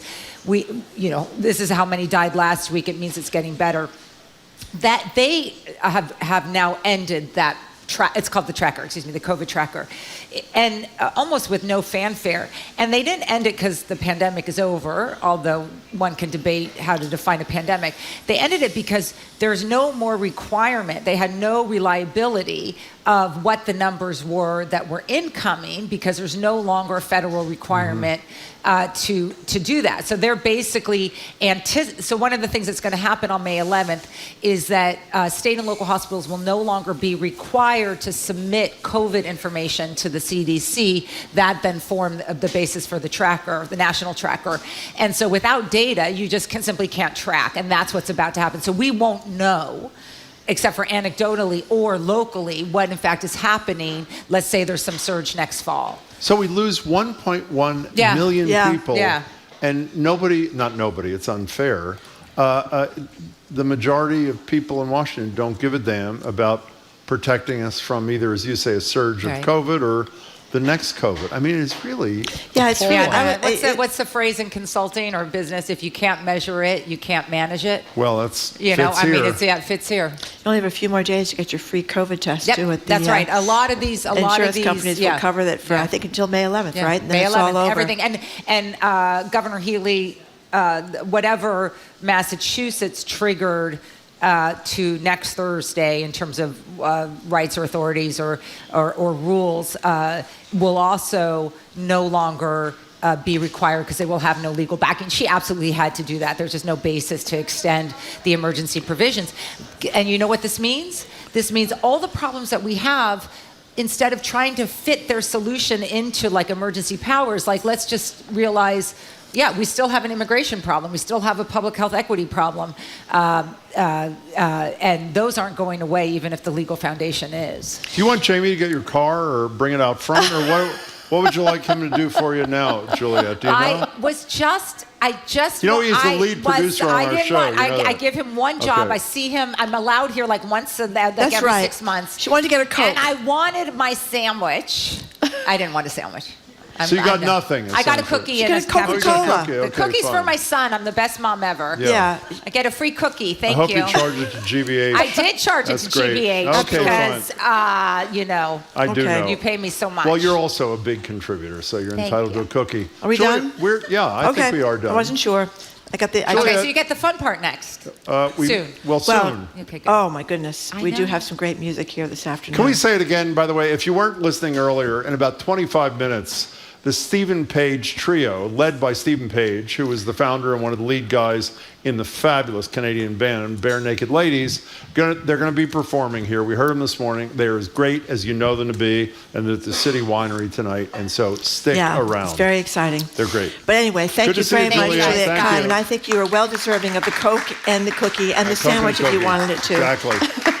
Juliet Kahn is former Assistant Secretary for Homeland Security under President Barack Obama and the faculty chair of the Homeland Security Program at Harvard's Kennedy School of Government. Her latest book, and it is my favorite title ever, Jim, because it's so on point, The Devil Never Sleeps, Learning to Live in an Age of Disasters.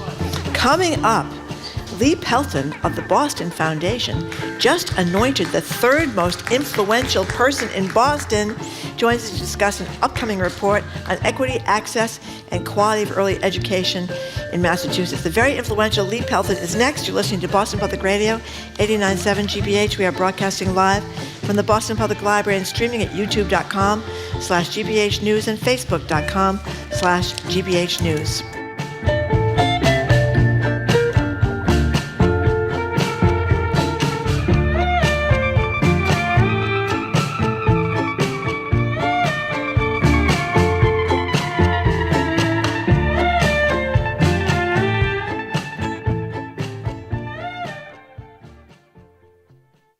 Always asking questions. How do I choose which story leads to pursue? Investigative editor Paul Singer. It is more art than science. We are just listening to story pitches. We're researching stories and thinking, gosh, is this going to really catch people's attention? Is this really going to affect a lot of people and really have an impact? That's what we're looking for.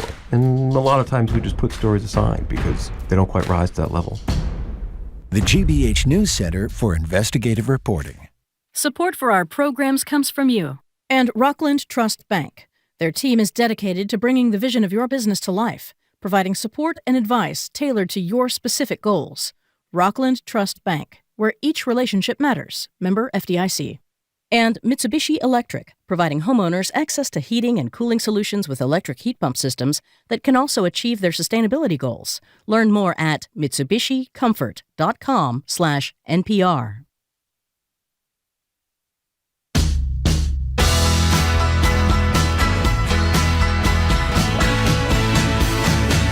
Welcome back to Boston Public Radio. Jim Browdy and Marjorie Egan. We're live at the library, streaming at youtube.com/GBH News and facebook.com/GBH News. By the way, people are texting. Tonight is our first ever Boston Public Radio at night at the library. That's the good news. The bad news is all the spaces are full, and we apologize, but there was a lot of demand.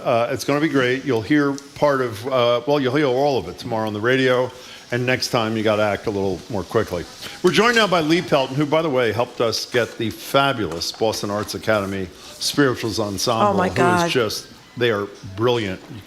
They'll be here with Ayanna Pressley. Lee is the president and CEO of the Boston Foundation, previously served as the 12th president of Emerson College, also a member of GBH's Board of Trustees, and apparently the third most influential person in Boston, according to Boston Magazine. And no, wait. he's with us. Not yet. So it's Maura Healey's number one. Ayanna Pressley, who with us tonight, is number two. And then all of a sudden, I'm looking for my name, which does not appear in the list. 150 people. I didn't make the damn people, list. Jim, I'm sorry. Excuse me. Let's move on. Lee Pelton is third. Here's the first line of the description. President and CEO of Boston Foundation. When Pelton speaks, Bostonians listen. I don't listen. I mean, I don't know who the hell they're talking about. But you, really, you never listen to exactly. But congratulations. That is pretty impressive, my friend. What do you mean you don't know? It's terrific. I have this theory about being third in these annual rankings because if you're number one, you have terrible anxiety that you'll drop from 1 to 2 next year.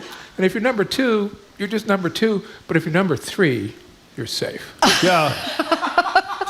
I haven't thought about it that way. That's a good one. I am told I was number 151. That's and right. Unfortunately, Jim there were only 150 people. Slightly. Lee, it's good to see you. Yeah. So congratulations. That's very impressive, and we're all going to be listening very closely from now on. We're going to be listening to every word. So last time you were here, you talked about it was on the verge of releasing this, the Boston Foundation, looking at a lot of things about where African Americans, people of color, are living around Boston, income issues and such. So tell us what you found in this report. It's pretty fascinating. Well, first of all, I think the most important, there are several factors. One is that the black population in the region is growing. It's not shrinking. We also know that 37% of the black population include black folks who are not native to America. Yep. And so they've come here as but migrated from, the Caribbean or most recently from Africa itself. And in fact, that percentage, 37% of black population being non-native Americans, is the highest in the country. We have the largest percentage of that, and Miami comes second. The other thing why do you think that is? That Boston has the second highest group of people? Well, it's a percentage. Percentage. So, but because I think it's become a very attractive place, especially for certain groups, especially in the Caribbean and now in Africa, African nations to come here. And I think part of it's a cultural draw. I think last time we talked about Somalis in Lewiston, Maine, and Somalis in Minneapolis, and Ghanaians in Portland. A lot of that's driven by familiarity and cultural affinities and those sorts of things. But it comes on the heels of a survey we've talked about ad nauseum on this show, when black Americans were asked to rate of 8 major American cities, this is 5-6 years ago, which was the least welcoming. The least welcoming in a landslide was Boston. Yes. So what happened, do you think? What changed? Well, I think if you were to take that survey again, you'd probably get the similar sort of response, but it doesn't really speak to the affinity that certain black folks have when they come here. and you know, they're with people and organizations that are part of their cultural heritage. And so I think that's attractive. But the growth, the key word is greater before Boston in this work you did. It's not in Boston itself, Boston proper, it's north and south of Boston, right? It's mostly south. So 40 years ago, more than about 3 out of 4 of folks in the black population lived in Boston proper. Today, that's almost reversed. Really? So 3 out of 4 live outside of Boston, and most of that is in the south. There's some north, but it's in places like Brockton and Stoughton and Avon. Brockton now is 51% black. 51% black. And you know, and I assume affordability in Boston is the issue, which causes people to live north and south. But why does this matter? What is the value in our public policy discussions about learning what we learned about this report about Black Boston from the Boston Foundation? Yeah, I think it just gives us a more nuanced view of the demographics. It's not monolithic when we think about black population, and I think probably potentially from a policy point of view, it adds some richness and texture to what's actually happening.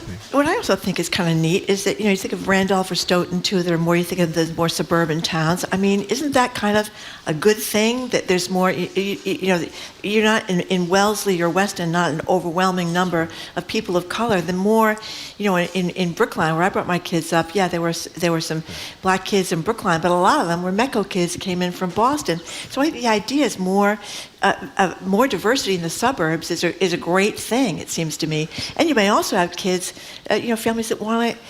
I know people always dump on the Boston public schools, but there's a lot of people moving because of the Boston schools. Yeah, the schools and also housing. You know, when you have a median price of a house in Boston of being $910,000, and you have the median or average cost of a price of a house in the Commonwealth is almost $500,000.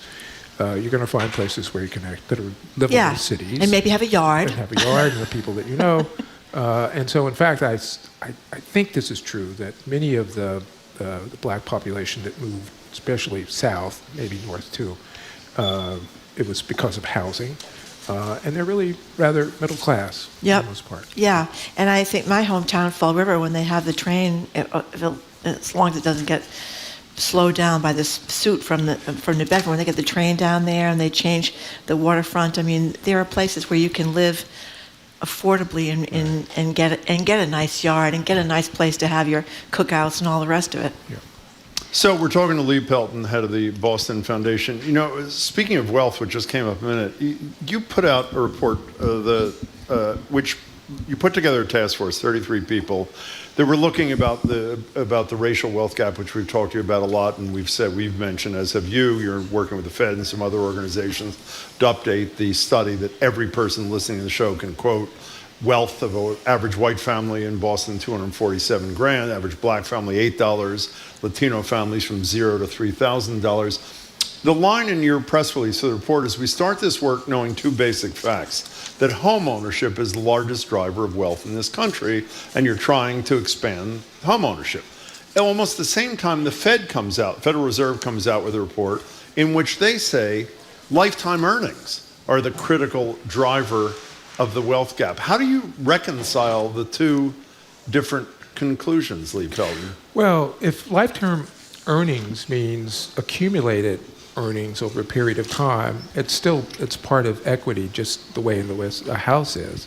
But for most Americans, the house that you own is still the largest fraction, for most of us, of our wealth. So if I didn't read that I just read a Fed quick report, summary. but then I think if they were talking about accumulated wealth, then of course that's what it would be. So what are you doing to expand home ownership? So we put together this top shelf, star-studded group of Bostonians, including bankers and finance folks. We've got funders, we've got analysts, we've got researchers. We've got a lot of nonprofits. We have a number of people from Mayor Wu's cabinet and also folks from the quasi housing agencies here and there. It's about 36 people. As far as we can tell, it's nothing like this in the country that has been set up to do this.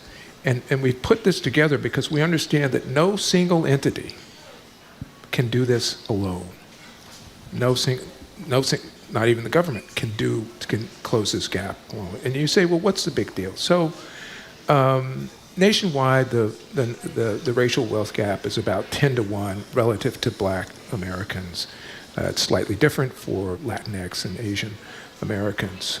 But it's estimated that failure to close the racial wealth gap in this country has cost us about $15 to $16 trillion over the last 20 years. And if we could close it today, by the time we ended the show, if we could close it today in the Commonwealth, it would add about $25 billion over the next 5 years. So it's not a zero-sum game. Closing the racial wealth gap helps all of us because it creates prosperity, economic prosperity, and other kinds of prosperity for all of us who live, work, and study here. So it's a big deal. And when I say we're looking at home ownership, I really mean that we're looking at the scaffolding around home ownership. What are all the elements that go into owning a home? FICO scores, for instance. A measure of credit worthiness. But are there other ways of measuring credit worthiness beyond the FICO score? The FICO score is important, it's significant for reasons that we could talk. But what about someone who comes here from the Caribbean, or just comes here, and they don't have a credit history? Yeah. Or maybe they come from a culture where credit is not seen as a positive, it's seen as a negative. I remember when I was, in my 20s, and I had no credit. And I thought, my God, this is great. I should have a great credit score. I had no credit score. Exactly. Why? Because then I figured out in order to have credit, I had to take on debt to get it. And to get those. You weren't number 3 back then, my friend. No. You know that? Okay. Well, I was young. But what about someone who comes here, doesn't have a credit history, according to FICA, but has been living in a rental property for 10 years, not missed a payment, not missed a utility bill? That should speak somehow to credit worthiness. And so there's some a couple of startups and others who are looking at modifying how we think about credit worthiness by looking at factors other than the sort of debt, traditional debt that you take on. So that's one issue. In terms of building wealth, you know that there's a gap between home appraisals for Black citizens and white citizens. Nationwide, that's about a 37% gap. For the exact same home, essentially, purely based upon the race of the owner, right? The exact same home, and this whitewashing, which is if you're a Black homeowner, you come in and wipe out essentially your entire identity, anything that would identify you or the people who live here as being Black. And then you call your neighbor next door to come in and represent you in this appraisal process. And we've seen that the appraisal that you got and the appraisal that your neighbor got, there's a big differential. I mean, in one case in California, it was a $500,000 increase from $500,000 from about $900,000 to $1.4 million. Oh my For the God! same damn house. For the same house, 500,000. same location, but had been whitewashed, and you had your neighbor to come. And so, and that in itself, that appraisal gap is worth about $150 to $156 billion a year in lost equity. So these are the sorts of things that we're looking at and trying to chip away at. Can I just promote a coming guest? On May 8th, is that when Bruce Marks is here, May 8th? Bruce Marks is head of NACO, which is an organization based in JP but does national work. Has been and was Bostonian of the Year at the Boston Globe a bunch of years ago. Has done as creative a job of getting homes into the hands of people who have horrible credit scores and not a lot of assets as anybody I've seen in this country. So for people who care about this, which I think is a lot of you, tune in on May 8th for Bruce. Okay, we're talking to Lee Pelton, President and CEO of the Boston Foundation, and the third most influential person in the city of Boston. So over at the Boston Foundation, you just started looking at affordable and quality childcare. One line really stepped out at me that for kids, researchers found 5,161 early education and care seats for an estimated 21,000 kids under the age of 2. And this is in a city where 75% of children 0 to 5 live in households where mother and father are working. So that's a real dilemma. It is, and it's a very complicated ecosystem. We'll start with the good news. As you might imagine, during the pandemic, a lot of these child care centers had to close down. Yes. And the good news is that we're almost back to pre-pandemic levels with respect to the number of seats that are available in these child care centers. Child care, we can think of it both in terms of through centers, through family care, and then also through the city's BPS's Universal K program, which creates about 24,000 possible seats now that we're back up. If you're 3 to 5, your chances of getting childcare through one of those 3 is really pretty good. If you're 0 to 2 years old, the chances are not very good because there are fewer seats available for that age group than there are for the 3 to 5 year old group. But can you afford, even in the first group where there's greater availability, can the average family afford the payment? I mean, it's sort of the good news is the door is open. The bad news is you can't afford to open it. So hold on to your seat here, yes, or your hat. The tuition to attend UMass Boston, if you live in state, without fees, is about $14,000. Child care costs are about $22,000. Great. That's great.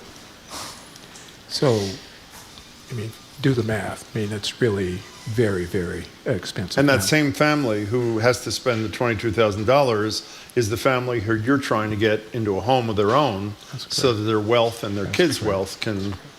I mean, that's a hell of a box. That's even with paying child care workers horrible wages. I mean, one of the reasons so many people leave the business is because they can't afford, I mean, they would basically qualify for food stamps and the money they're making taking care of children. It's interesting. I always think that taking care of children, taking care of the elderly, we pay people almost... right. Home care and child care. Yeah, pay nothing. But I do want to give a shout out to the mayor. Yes, $7 million. Yeah. Well, I think $15 million of ARPA money that was used principally to increase wages. Well, Healy's proposing hundreds of millions too in her budget, which almost is still $500 million. Yeah, it's about $475 million, I think, to do exactly that, increase wages, and to support people to get the certification that they need in order to be in the system. So I have a question. Do you have a question? Because I was going to ask. Yeah, I was going to ask about being the third most influential. Well, I person have a question in Boston. about it too. Yeah, I wonder when Boston Magazine comes out. First of all, did you know this in advance? Did they let you know, or were you surprised when the accolades started coming in from friends and family? No, I didn't. I didn't know. You didn't know this. No, okay. No. How did you find out? Just the way you just mentioned it. Accolades from friends and family. Well, I don't know if they're accolades, but people are something. Yeah. Let me ask you, I have 2 questions about this. I was number 71 2 years ago, and now I'm totally off the list. What does that say, do you think, about the work I've done? It's all over, Jim. Years? That's what it says. You're done. I got to work on that. I got to work on it. Got to work on that. You know, and by the way, while you're here, you mentioned Mayor Wu. How's your relationship with Mayor Wu? Great. How do you think, these are the most influential, this is the last question, so don't get nervous. These are the 150 most influential Bostonians of 2023. I don't know if we've mentioned, you're number 3. You know that, right? The mayor of Boston is number 9. So, how's the relationship? I don't know. It's a fuzzy math. but listen, I do want to say this. You know, the list has grown. When I moved here, it was the most powerful They've changed the nomenclature as the most influential. There were about 50, now it's 150. And that was done deliberately for two reasons. To make sure that women were represented in a way that they had not been and represented. people of color. And how people of color were being represented. So I want to commend the Boston magazine. Okay. Well, so would we. Well, congratulations. Sort of. Maybe you can put a word in for my co-host here. I'll put something in who's for a little both of you. concerned. I'm doing a lot of good work. As far as Marjorie says, I'm doing great. Yeah, so. he's doing great. doing great. And it's been a difficult thing for him, Lee, to very go from difficult for 71 to disappear entirely. Plus, I See, bought the what damn happened- magazine for $6. I open it up, nothing. In any case, Jim. I can give you my copy so you have another one. Lee Pelton, it's great to see you. Thank you very much. Congratulations on your work. We appreciate it. We've been speaking with Lee Pelton. He is the president and the CEO of the Boston Foundation, a member of GBH's Board of Trustees, and one more time, the third most influential person in the city of Boston. And I guess we're really lucky to get you in here, Lee Pelton. That's all I could say. I hope you keep coming. Thank you very much. Up next, we're so excited about this. Founding member of the Bare Naked Ladies, Stephen Page, is here with his trio, the band, the Stephen Page Trio, for special live music Tuesday right here in the Boston Public Library. Bare Naked Ladies, Stephen Page, the Stephen Page Trio is next. You're listening to Boston Public Radio, live from the Boston. The FDA is deciding whether to approve the first gene therapy for the most common type of muscular dystrophy, raising hopes among parents of children suffering from the disease. So if this moves the needle in their life expectancy, even if it does it for a day, it's worth it. I'm Mary Louise Kelly. Some worry there's not enough evidence the experimental treatment works. On the next, All Things Considered from NPR News. Today at 4, here on GBH News 89.7. Support for GBH comes from you and PNC. Since 2004, PNC employees have volunteered over 1 million hours through PNC Grow Up Great, aiming to help young children cultivate a love for learning. The PNC Financial Services Group, Inc., all rights reserved. And Mass Cultural Council, committed to supporting the vibrant, creative, and cultural sector of Massachusetts. You can learn more at massculturalcouncil.org. That's massculturalcouncil.org. Trusted. Local. News. You're listening to 89.7 WGBH, HD1 Boston, online at gbhnews.org. GBH News with NPR. What matters to you. Welcome back to Boston Public Radio. Jim Browdy, Marjorie Egan. We're live at the library, streaming at youtube.com/GBH News, facebook.com/GBH News. In the late 80s, our next guest formed a band of all men with a goal to call themselves Bare Naked Ladies. As co-founder and co-frontman, Stephen Page sang on so many beloved songs, If I Had $1 Million, One Week, and so many more. Since leaving the band in 2009, he stayed busy. He's released 5 albums, the most recent of which is a terrific Excelsior, which we'll talk about, which came out in the fall. And by the way, a lot of you were texting saying you're really upset that you were locked out of tonight's first Boston Public Radio at night at the library. Well, have we got an alternative for you? A show tonight at 7:30 at the City Winery, Boston. And, well, he's going to perform here too, but you can get tickets for that at citywinery.com/Boston. Stephen Page, we're thrilled to meet you. Thanks so much for being here. Thanks for having me here. Yeah, we are thrilled to have you here. Thank we you. have to start with the dreaded local angle. Many of us remember back in '98, you came to do a free concert in City Hall Plaza, and I think you were expecting maybe, because you were already big stars in Canada, maybe like 18, 20,000 people. You'd already, people all over the country here were listening to you too. And then something like 80, 90,000 people. It was absolutely bonkers. Like I remember we did one of the morning TV shows in New York that morning, and then got on a tour bus and drove up here. And Boston had already kind of, before the rest of America, had really gotten on board with Bare Naked Ladies. So we knew this was going to be not your average record release in-store performance at Newbury Comics, because they were putting it on. And we knew we weren't going to fit inside the store. Not going to fit there, no. So they decided they'd do it, set us up in City Hall Plaza, and I thought maybe it was going to be 2,000 people at this thing, and it was something like 80,000 people. People on every surface, every rooftop, every and it's huge. City Hall parking Plaza structure. is huge, yes. right? Yes. And it's just packed, and we stayed till super late, maybe early in the morning even signing autographs. So why do you think that there's this unique love for you guys in Boston? What's that about? I think... Are we more discerning here? Is that what it's about? Yes, I think that's absolutely it. I think there is a sense of humor that connected with ours. There's a sense of kind of lack of pretension that is part of our Canadianness, I think, but also just the way the five of us in Bare Naked Ladies used to, the way we related with each other. Yeah. We always treat the audience as if, we're just catching up with old friends. And that really seemed to connect with a Boston audience. I've been listening to you for years. I never met you before. You look like you could be a banker instead of a front guy. You ever think about that or no? You do, yeah? I certainly have never thought about being a banker. I didn't think so, but I have. So during the pandemic, we've talked to a lot of performers who obviously were in deep, what. During the pandemic, I was not aware, and I'm embarrassed because I would have been there. You chose a different sort of venue than most people of your stature, Zoom.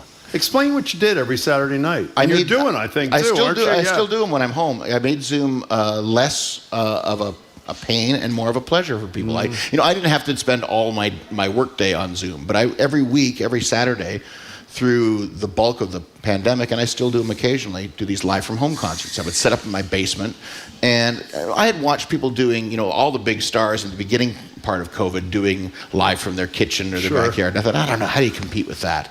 Well, then when I realized you could do them over Zoom, and they could see me, I could see them, and they could see each other, it really created this amazing sense of community. And then the chat happens, and I interact with the chat, and the shows, every one of them is different. Because when you're on the road and you do a set list, it's the same more or less every night. You switch out a song here and there.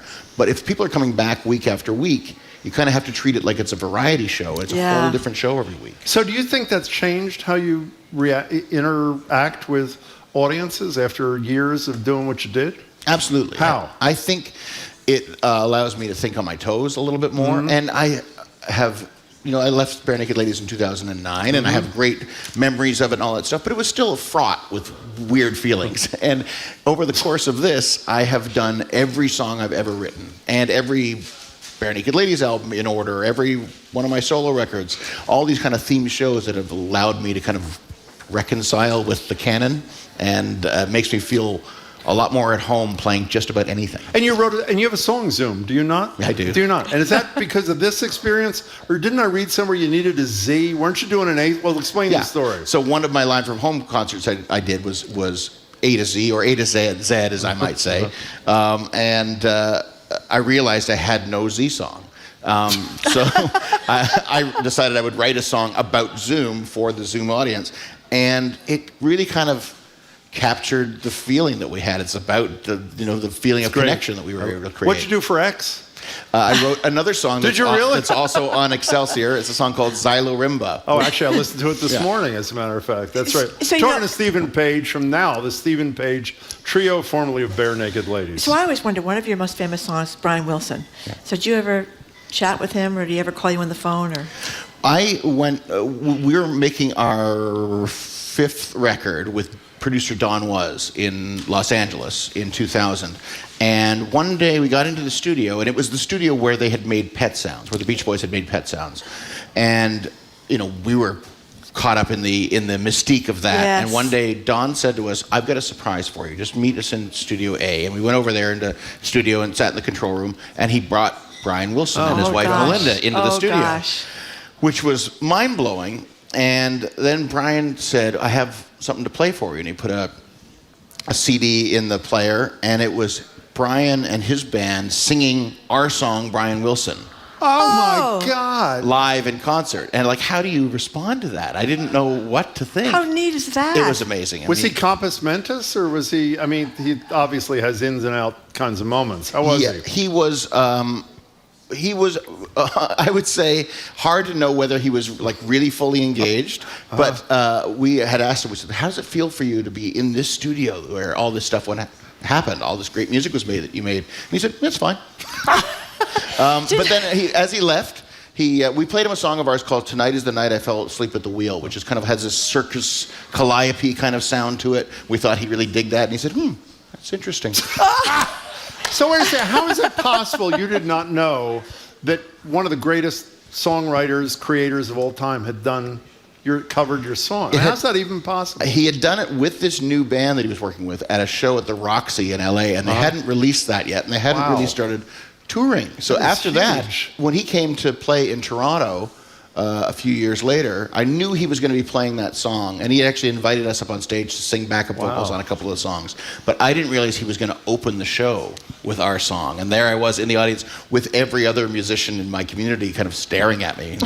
I didn't know how to take that either, like hide under the seat or wave or what. But So how different is it to reach your level of acclaim in Canada than it is here? Is the music business growing up into it different there than here? Yeah, very much so. It's changed a lot now too. So between the 30 years ago when we were starting out, and you look at the Billboard charts now, and they're full of Canadians, whether it's Drake or The Weeknd or someone like it's just nonstop big Canadian hits. But at that point, it was really hard to penetrate the rest of the world. So you'd spend a lot of time in Canada, and Canadians can be very tough on their own. There are certain acts like the late great Gordon Lightfoot that we lost yesterday, or I didn't know that. Yeah, we just lost him last night. One of the greats. Oh, that's really sad. I didn't know that. How did he die? Do you know how he died, Craig? Kevin? Nobody knows? No. Nobody knows. Well, that's he was 84. I know he was had 84. Okay. He had been sick for quite some time. Then he was in his 80s. Okay. Yeah. So I mean, those are kind of archetypes for the Canadian. Yeah. Like he was able to make it both in the U.S. and Canada. Right. Joni Mitchell was able to do the same thing. Neil Young, but a lot of other bands end up getting kind of like, I hate to say stuck in Canada because, but it's not like anybody is thinking, oh, I don't need to make it in the U.S. I mean, the U.S. is every business wants to have access to the U.S. market, whether you're in the arts or in some, finance or manufacturing. But when you end up not having that international audience, you spend a lot of time with Canadian audiences who can kind of judge your every move. Really? Very much so. Because a lot of Americans, are thinking about moving to Canada. Yeah, getting stuck in Canada. I'll tell you, exactly. Well, if things don't go the way things are going around here, and I don't know, should we rethink that, or would we? Oh no, it is a great place. It's a great place to make music too. One of the things about it though is that it is the most of the population is concentrated along the U.S. border. Yeah. And there are long drives or flights from gig to gig. So it does create, I think, a real toughness in the spirit of the Canadian musician. Like we just did a bunch of shows in Alberta in March, and it was freezing cold and blowing snow, and I think that's like a rite of passage. We have to, as Canadians, go out there and entertain in February and March, so that the Americans can come up there and do the summer months. Oh, okay. So we're talking to Stephen Page, as in now, in the Stephen Page Trio. He and his bandmates, and he'll introduce them in a second, are going to play. One last thing, since you mentioned The Weeknd, Drake. And we talked earlier in the show, we started the show today talking about the dangers, the existential threat, at least we believe, from AI. And we all talked on the show, everybody in America and in Canada too, is probably talking about the AI, The Weeknd deal. What do you think about it, considering what you do for a living? I'm nervous about it. I mean, I'm entertained by it. I try to not engage with it for the most part. And I see fans have sent me, for instance, they've gone to ChatGPT and said, write a song lyric in the style of Stephen Page. Yes. And for the most part, they've been kind of like not very good. Like the rhyme and the meter's good. But then I can't decide whether it's good. Do I think, well, does that mean I'm not that good? Does ChatGPT think I'm kind of mediocre? Or is it just not, there's no wit, there's no spirit yet? The human being can do it better, at least at the moment. For now. And that's the thing. Like, think about it 6 months ago when we used to laugh at how AI did human fingers. They got hands wrong. Totally true. And now they do it right. So is it 6 months from now they'll be able to write songs better? And what are you going to see on the stage? Bunch of little how about robots? ABBA? Wait a second. Chris from Muther from the Globe was in London to see ABBA with the whatever the hell those are called. Virtuals. The virtuals. The virtual ABBA. This is a nightmare. In any case, you want to introduce, before you tell us what you're going to play, introduce your bandmates to us, Sure. if you would. On guitar from Vancouver, British Columbia, from the band The Odds, Mr. Craig Northey. Hello, Craig. Nice to have you. Who's the cello guy over here? On cello, we have Kevin Fox. Let's hear it for Kevin Fox. So what are you playing? We'll start with a song from Excelsior called The Golden Age of Doubling Down. That's great. It's like, Stephen, but you may gently put your headset down, and then you may walk over to your bandmates and play. This is Stephen Page, Craig Northey, Kevin Fox. Stephen Page Trio, again, they're playing tonight at the City Winery, citywinery.com/Boston. The era of doubling down. Well, we're almost the era of doubling down. About 3 seconds, and we will get there. Hear me. It's the only band we've ever had play here led by a banker. It's really incredible. We've never done this before. Here they are, Stephen Page Trio. I blow dried my hair today, which really makes me feel like I'm going to the office.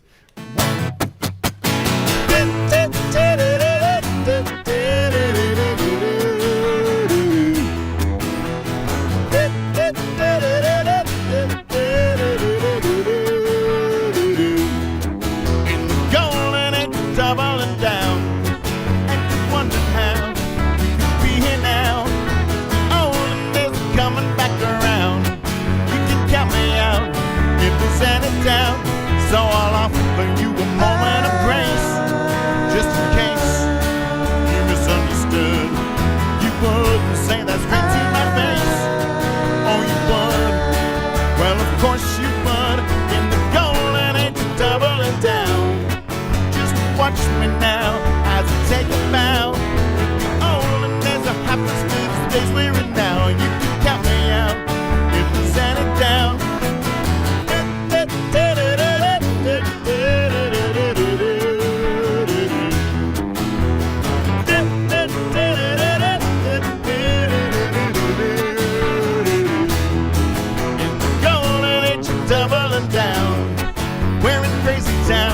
Run by circus clowns, and if somebody suggests we take the temperature down, well, without a doubt, they'll be ushered out.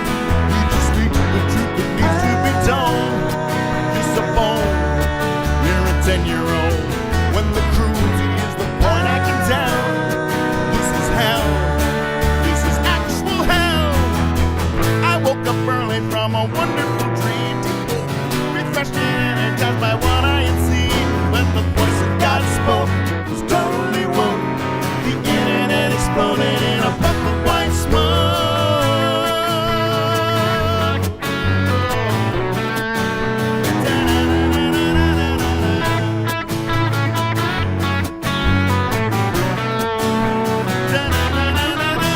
Golden age of doubling down, and you're wondering how we could be here now.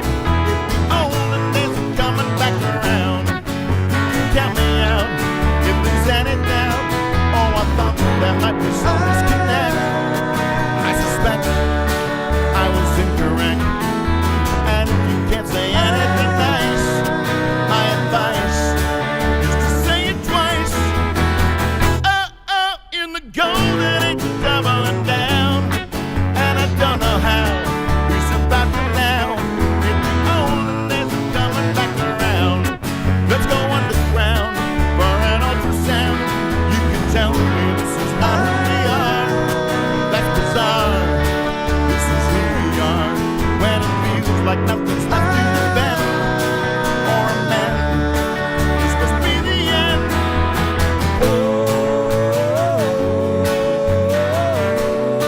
This must be the end of something, I guess.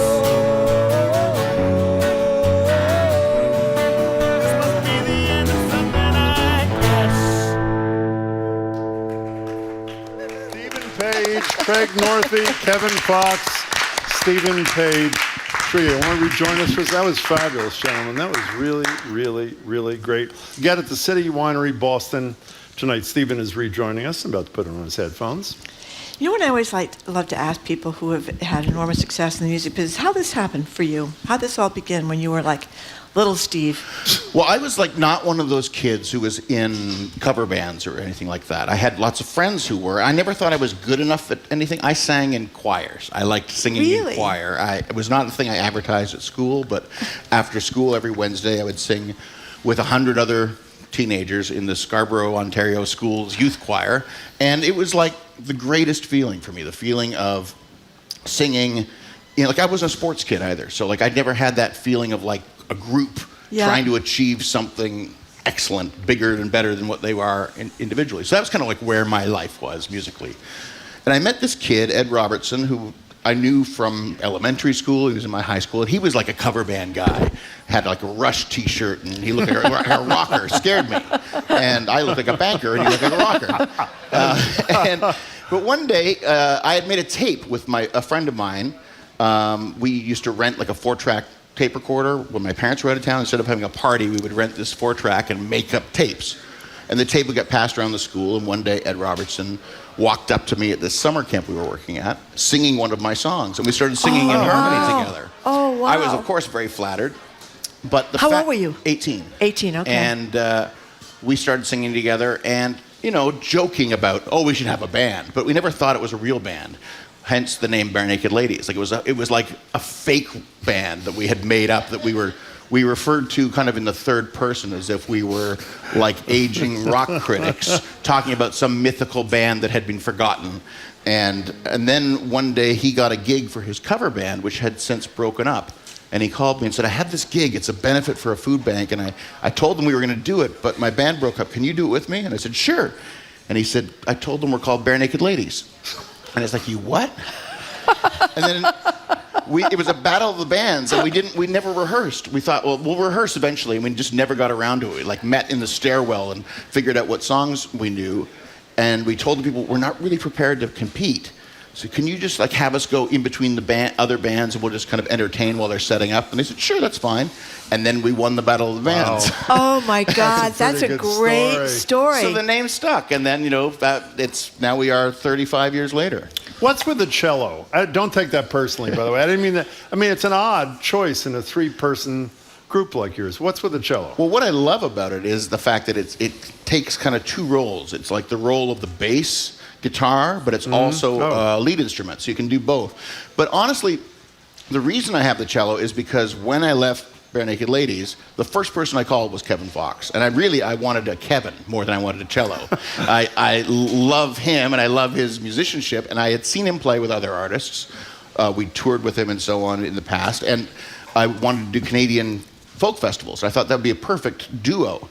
And then Craig is one of my oldest and dearest friends and co-writer that we just decided to kind of blend this great friend group. Speaking of playing with other bands, I read, and I couldn't tell if this was real or... Did you open for The Who somewhere? Yeah. We did. The Who, are they like 80? How they old? are. They're like literally 79. So I went and saw Springsteen the other night, who at 73 is just on fire. In so many ways. But Mick Jagger's got to be 79. Well, how about or Aerosmith? 80. They just announced this right, is it. their final tour. Their 50th anniversary tour. Yeah, Local kids, Steven Tyler. This is it. They claim anyway. So what was that like? Are you a Who? You're a Who fan? I am a Who fan. Yeah. Like that was the first band that wasn't the Beatles that I fell in love with. Like I had a babysitter who brought a Who record over to my house, and I just memorized it. Had you met Daltrey or Townsend before this? I had never met either of them. So what was that like? It was terrifying and amazing. I actually still never really met Daltrey. Like he'd kind of nod at you in the hall. But Pete would actually come over to us in catering. Like he'd be sitting and he'd like chit chat. You go, that's some crazy stuff you're doing out there. And Pete Townsend, like he said some beautiful, nice things about us on stage to the audience. Like it was really that's pretty great. And they sound good. Like they're old, but Roger's voice is shockingly fantastic right now. And so for us to come and watch their show every night was the best payoff of the whole thing. Well, we're concerned about the age of radio talk show hosts, of course. One of us isn't. Keep going. Keep going. But the thing is, what do you think about? I mean, is it kind of if they can still do it, they can still do it, and don't worry about it? I think they found the way to find joy in it, and that's like it doesn't. I can see they take it seriously, and I love that. Like they're fussing with their monitors and they're getting mad about it, and I think that's great because it means they care. They want to do the best show possible up there. And it comes through to the audience, and they don't sound decrepit. Like they sound like they can do it. And I think you have to have some element of pride when you're the voice of a band out there, and they're really pulling it off. By the way, it's inspirational. We're told by our colleagues the YouTube stream is exploding. So obviously there are a lot of people who love you. Just stay on this topic for 1 second before you perform one more song for us. A good buddy of ours is Tom Rush, who's in his 80s.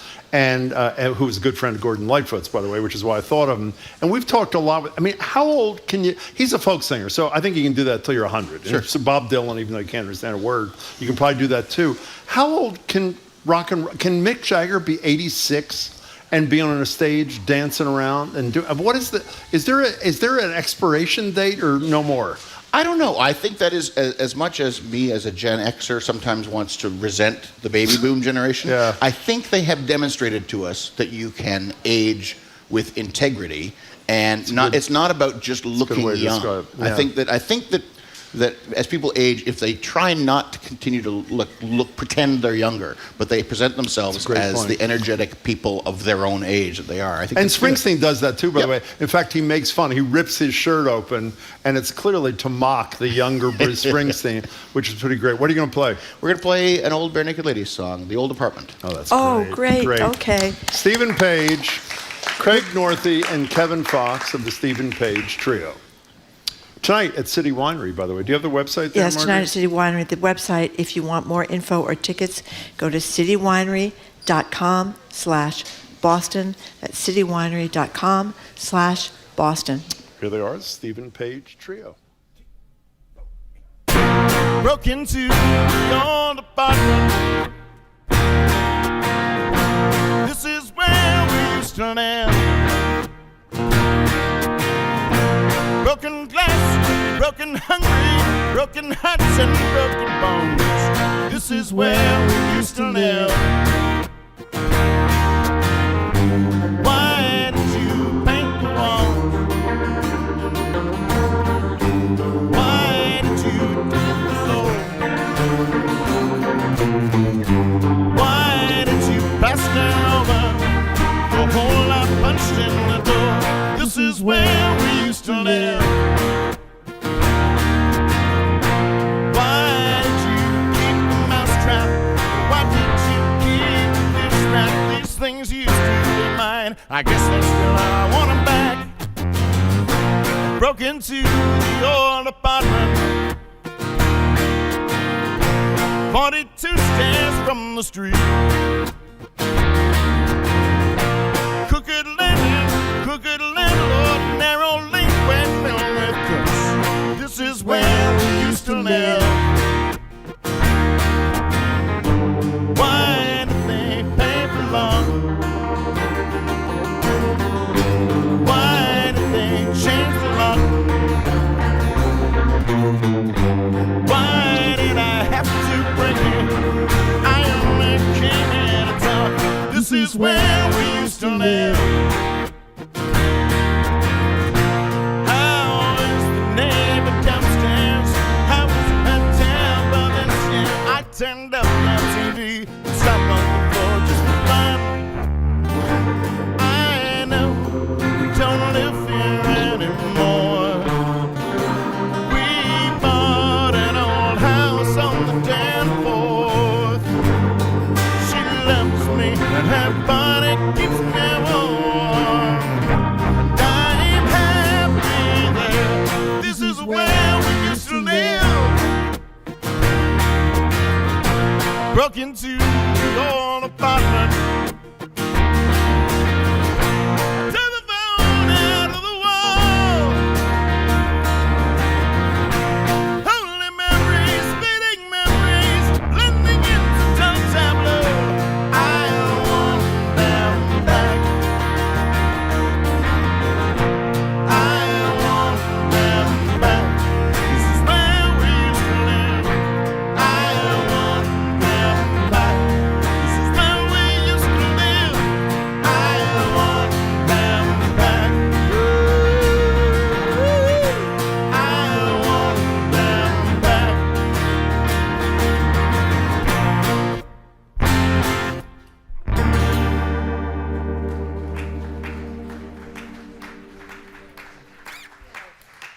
Thank you so much to them. That's Bare Naked Ladies co-founder Stephen Page, plus Craig Northey on guitar and Kevin Fox on the cello. The new album is Excelsior. They are playing a show tonight at City Winery Boston. For more information and tickets, go to citywinery.com/Boston. And thanks to Paul Forgas and Ryan Fields for their technical help today. Stephen Page Trio, thank you so much for being here Thank you, today. guys. And It was again, great. Really citywinery.com for more information and tickets for their concert tonight. Coming up, we're going to talk to CNN's John King. He's going to join us on Zoom to talk about the latest political headlines out of D.C. You're listening to Boston Public Radio, 89.7 GBH. We are streaming at youtube.com/GBH News, facebook.com/GBH News, live at the Boston Public Library.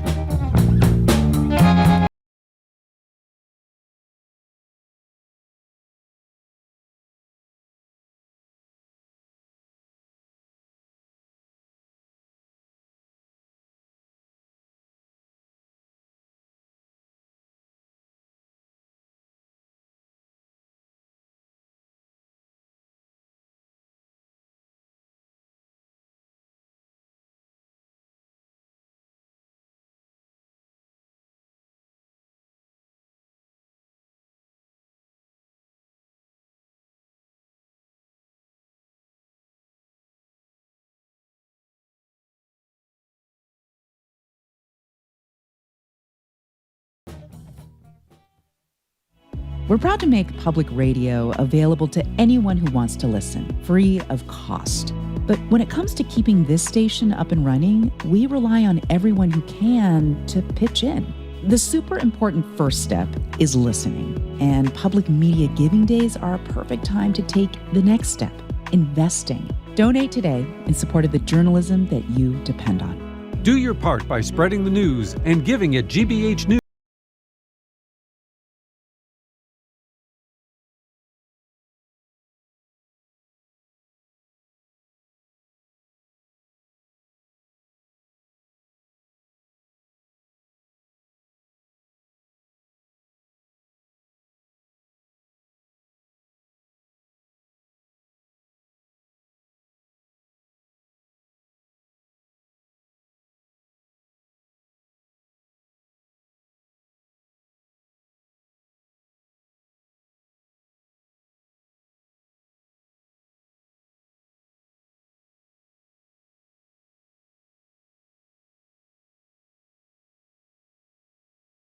We're joined now on Zoom by CNN's chief national correspondent, John King, Jim Brown, host of Inside Politics. So we hear he's getting away from the desk and the wall for this election cycle. We'll hear more about that in a minute. John, it's great to see you as always.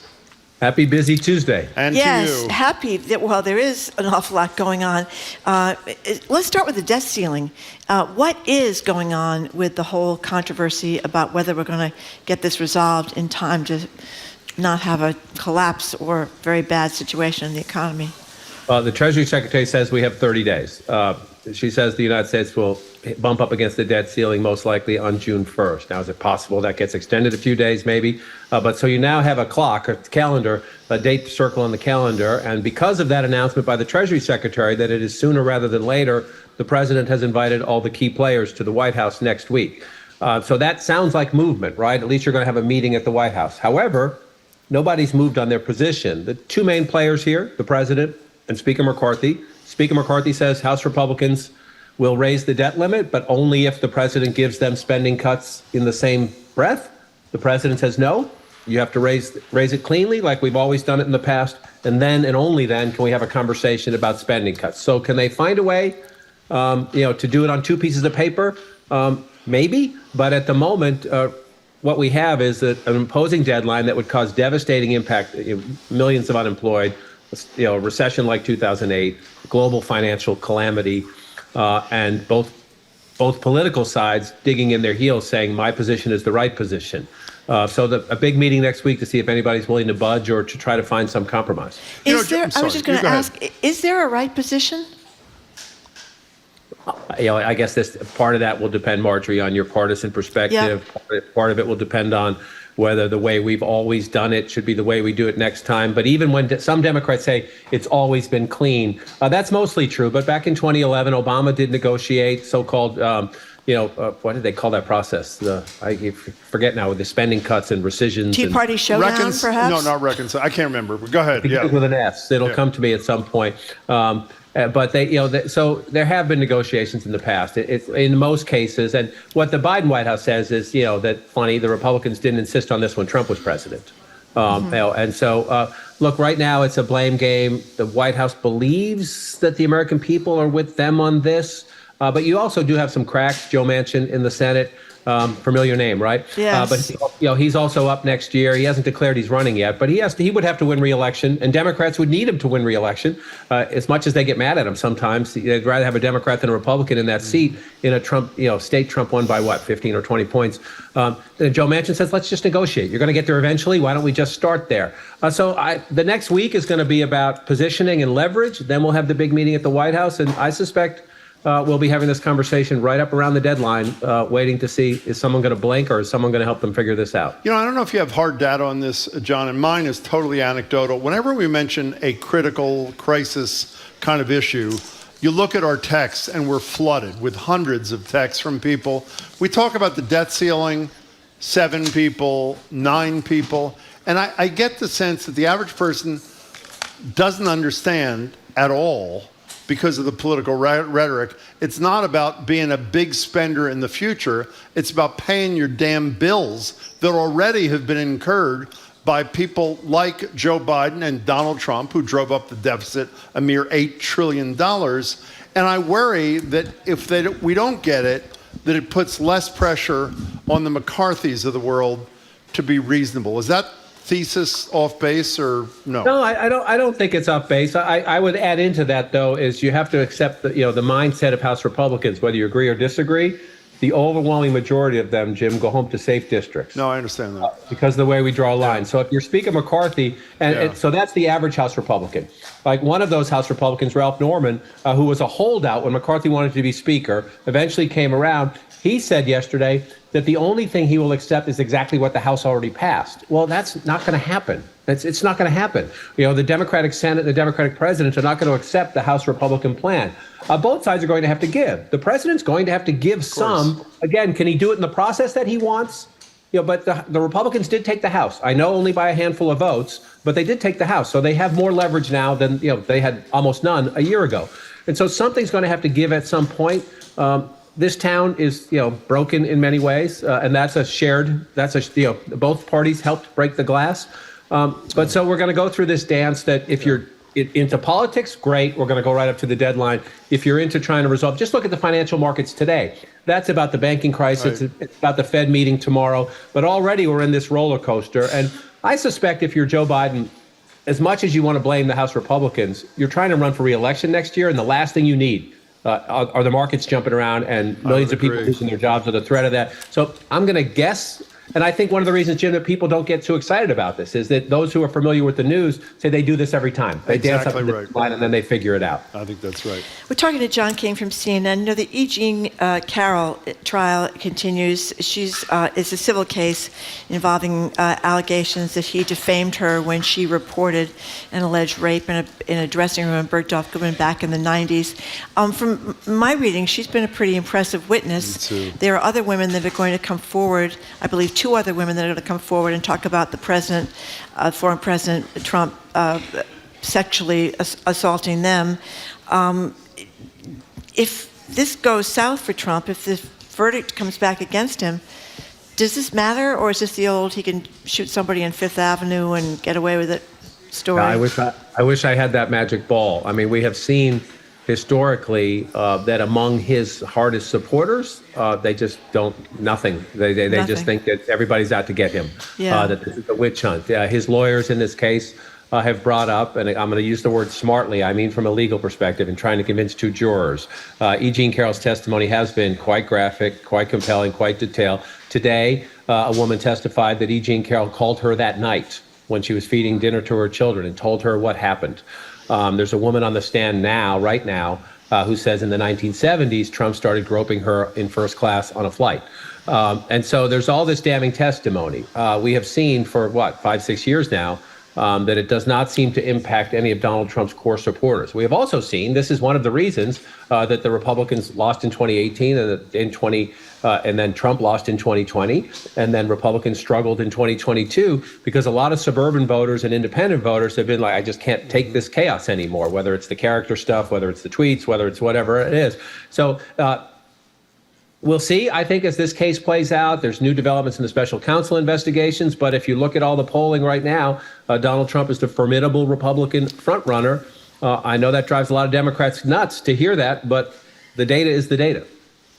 You know, I wonder on the defamation thing, because she claims that she had a job at Elle Magazine, and that I think she says she was fired from that job because of the attacks against her by the former president, had a very difficult time trying to earn a living after that.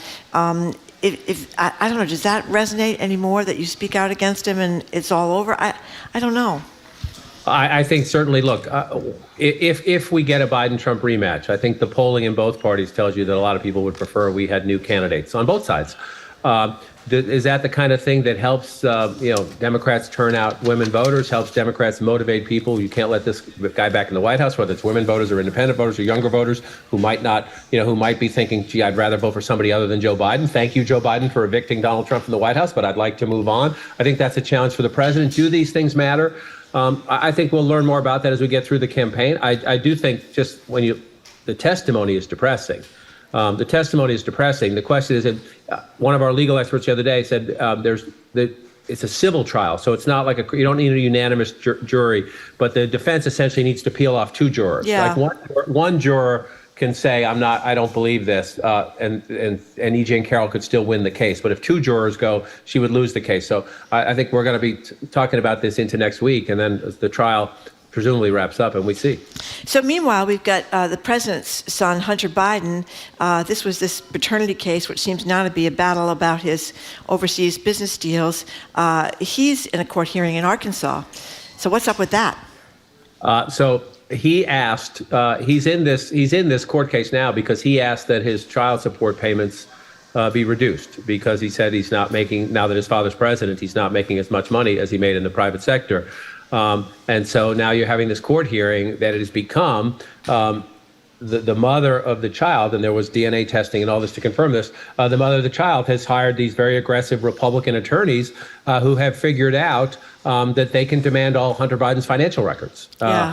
How much did you make selling your art sales? How much have you made doing this? And so he's trying to say that, I'll give you some, but I shouldn't give you everything. And the judge there ordered him to do a deposition later this month, or in June, I'm sorry, do a deposition next month, and then a trial likely in July if it goes forward to a trial, unless they make a settlement. It's another messy case. And again, Hunter Biden says this happened when he was having drug addiction issues, but it's messy and it involves support of a child. It's one of those things that's like, you don't want to talk about it anyway, and in this case, it happens to be the president's son. John, when I heard you say the words, they were not news. When I heard you say the words a minute ago, I don't know why this struck me today more than other. If there's a rematch between Trump and Joe Biden, do you go home at night and say to yourself, having done this for, 4 decades, how did it come to this? I mean, it really is. I mean, it's not just, it is primarily because the polling shows, as we discussed with you, overwhelmingly, Democrats don't want Biden and Republicans don't want Trump. And if I know it's just today, the overwhelming likelihood is they're the two nominees. I mean, something's obviously broken somewhere, no?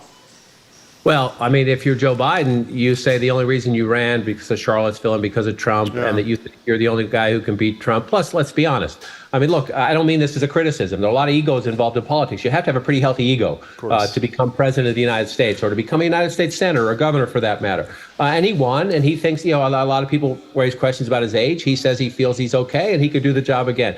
It's one of the reasons, to be honest with you, I know we're going to maybe get to at the end of the conversation, that I asked to do something new in this election cycle, because I want to understand this better, and you can't understand it sitting at a desk in Washington, D.C.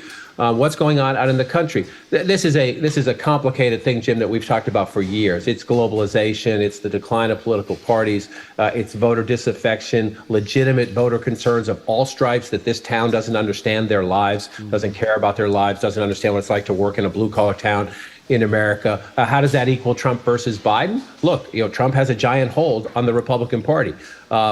If Democrats were going to say, Joe, thanks, Mr. President, for evicting Donald Trump, but we want to move on, they're afraid to do that right now because they know he did beat Donald Trump. And they may see Donald Trump on the ballot again, so why not go with the guy who did beat him before?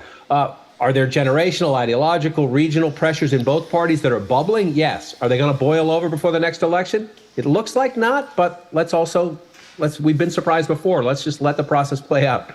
Yeah, so John, you mentioned what we were going to get to in a minute, but since you brought it up, I assume most people listening or watching know that you are about to have a different responsibility. Tell us how it happened and what you're going to be doing. So I actually raised this before the 2020 election, and I was told to go away. So I raised it again. I raised it again after the 2022 midterms. It's been an honor. I feel so privileged to have a daily television show. I've never viewed myself as a daily TV anchor. But I had this platform, Inside Politics, for both the 2016 and the 2020 presidential elections. And I learned a ton from it. But this is my 10th presidential campaign. I started as a 24-year-old kid covering Michael Dukakis when he ran for president in 1988. That was my first. And this is my 10th, and I don't want to be in Washington. I often tell you guys that, Washington is not America. There's a lot happening out in the country. Again, it's economic stress. It's the stress of the COVID pandemic. It's inflation. It's dissatisfaction in both political parties. It's how does Trump still have this hold on the party despite all those things Marjorie was going through at the top of the program? So I view this as the greatest gift. We get paid to learn, right? We're in this business where we actually get paid to learn. I want to get out in America and I want to talk to the key voters in the key states that pick presidents and settle the Congress and settle the Senate and just try to better understand what's happening. And it's not for any negative reason at all. I love what I do. I'm going to do it for another month or so, but I'm going to hand it off to somebody who's incredibly talented and probably uniquely qualified to have that platform for the next presidential election. And I get to do something else. And I really hope I don't blow it because I think it's important. Am I not right that campaign, that 24-year-old young reporter was the one who beat all the veteran reporters to break the story that Lloyd Benson was Michael Dukakis's running mate? Am I not right about that? I was very lucky. I was at the AP. I was at the AP at the time, and they were about to pat me on the head and say thank you for your service. And then I broke that story, and they were stuck with me. Well, so John King, congratulations! Sounds very I hope you can exciting, still actually. visit us from your posts around the country. I hope so too. I hope it's a better conversation with you, a more different conversation. Yeah. I'm looking forward to it. You guys are happy. You can't quit me. Absolutely not. Absolutely not. But I did want to ask you, we talked about this on the show a little while ago. You hear a lot of people like Ron DeSantis, the governor of Florida, talking about how he's fighting for our freedoms.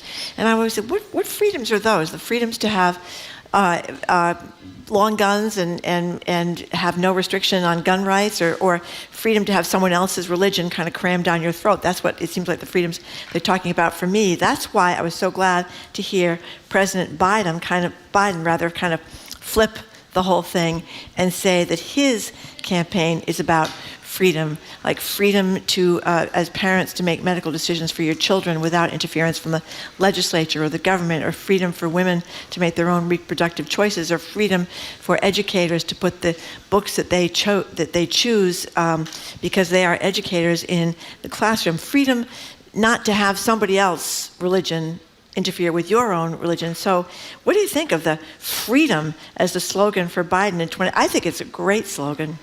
I think it's essentially a way to, get back in their face, if you will. Say, Yeah. really, you want to talk about freedom? And again, you're making the point for why I want to do this new job, right? Because you cannot be more apart than what President Biden and the Democrats stand for and what President Trump and the Republicans stand for when it comes to democracy, when it comes to abortion rights, when it comes to LGBTQ issues, when it comes to books in schools, when it comes to, in the case of DeSantis in Florida, because he's mad, Disney opposed him on a state policy about gay rights issues, and so he's been at war with Disney ever since, and using the government, if you will. And yet you have you have A and Z as the views of the two parties, if you will, and yet the country is just about evenly divided, right? Any polling you look at now, it's early, but any polling you look at now still says we're going to have a very competitive presidential election. The fight for control of the House and the Senate is going to come down to the end, and 5 or 6 states are going to decide who the next president of the United States is, and then where's the balance of power in Congress. So when you have such different, diverse views of what government is supposed to be about, what our tolerance is supposed to be, what our tone is supposed to be, and the country is so evenly divided, that's why I want to get out to try to better understand it, because it fascinates me. Well, the good news, I guess, I had thought it was bad news till now, is the good news is when you're out on the road, you won't have to worry about being distracted by the Bruins or the Celtics because they won't be playing. So that's really great for you, Dorchester boy. So, Jim, I'm on this text. We call it the Cranky Men text. They're all Boston and New England sports fan. And at 11 o'clock last night, I texted, who would have thunk that our karma right now, our zen, would be the Red Sox? Yeah, exactly. But I think the Celtics they can still pull it off, don't you think? I hope so. If the coach takes a 2x4 to their heads after last night, yeah. Well, our sports reporter who works for NBC Sports Boston, Trenny Casey, said before she thought the problem was that Jason Tatum and Jaylen Brown didn't have enough of a killer instinct, a la Michael Jordan. I think that is dead on. I think we've seen that throughout the season when they also thought James Harden's some old guy and he can't be what he used to be. And boy, did he prove them wrong. He smoked them. 45 points. Hey, John, we're really excited about your new responsibilities and trailing along with you. Lots of luck, and we'll talk to you next week. The John King Across America Craft Brewery Tour is about to begin, Tim. Good on every count. Thank you, John. We really appreciate it. Thank you, John, and congrats. Thank you very much. We've been talking to John King, CNN's chief national correspondent, at least for now, and the host of Inside Politics, at least for now, this election cycle. He is leading a new reporting project where he tells stories about voters in battleground states, which, of course, decide everything, those battleground states, don't they? Coming up, we're going to open the lines to hear from you about elite country clubs in Massachusetts getting big, fat tax breaks while everyone else struggles to make ends meet and towns try to get more money from taxpayers. Wait to hear the details of this story. You're listening to Boston Public Radio 89.7 GBH.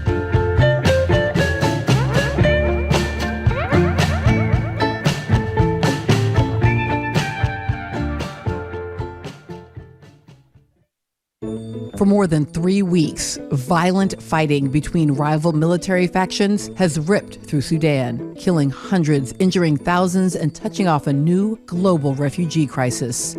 We're talking about the roots and realities of this complicated and dangerous upheaval. That's next time on The Takeaway from WNYC and PRX. This afternoon at 2, here on GBH News 89.7. Our programs are made possible thanks to you. And A Blade of Grass, located in Sudbury, offering a wide range of landscape services to the Boston Metro West area, including landscape architecture, construction, and estate care. You can view their portfolio at abladeofgrass.com. And Mass General Brigham Health Plan, a health plan connected to a world-leading healthcare system, committed to providing innovative plans, coverage, and a broad network of doctors. Learn more at massgeneralbrighamhealthplan.org.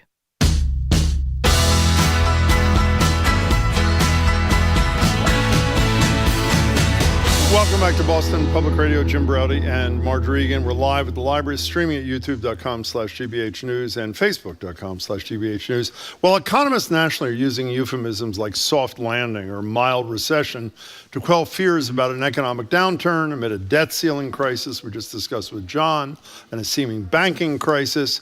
The elite country clubs in our state have been quietly putting under par, I guess you'd say, scoring generous tax breaks thanks to a decades-old state program that is supposed to be about open space for either non-profits or landowners who allow everybody on. In Newton, the Brayburn Club, this is according to the Boston Globe, enjoyed a tax break of a mere $600,000, while the city, meaning Newton, had asked residents to increase their own taxes by more than $9 million back in March. So we want to know what you make of this. All you open space fans, golfers are invited to call. The number's 877-301-8970. Just so I got this right, I want to be clear because you're really into the story. It is intended, this open space thing, intended for nonprofit organizations. That's right. Or those who control space that is open to the public. I don't think the Brayburn Country Club is a place I could go hang out at today, can I? Well, that's one of the problems. The Globe reporter who did this story, John Hilliard, he was at the Brayburn Country Club in Newton interviewing golfers there. How'd that go? Well, apparently one of the golfers said, hey, you know, Brayburn does a lot for the community. Sure. But then, as reporter John Hilliard pointed out, Brayburn in recent months has annoyed a lot of residents who complained after the club put up a fence to block a path used by neighbors who like to go out and walk the grounds when people weren't golfing out there. They put up a fence. So the whole thing is, this is supposed to preserve open space. It's supposed to encourage, people who do have open space not to sell it for development and stuff like that.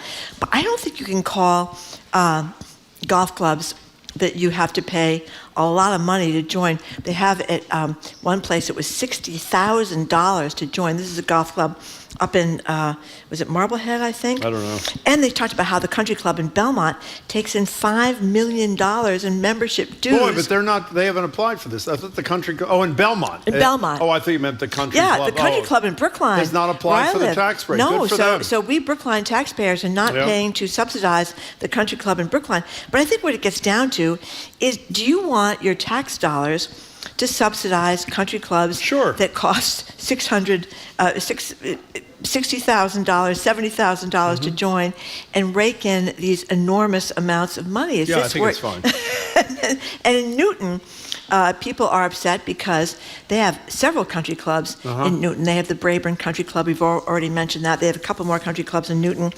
And they were trying to get an override in Newton. On the property tax. Yes, that's right. You had Proposition 2 override, so they can raise money to build schools and public services and stuff like that.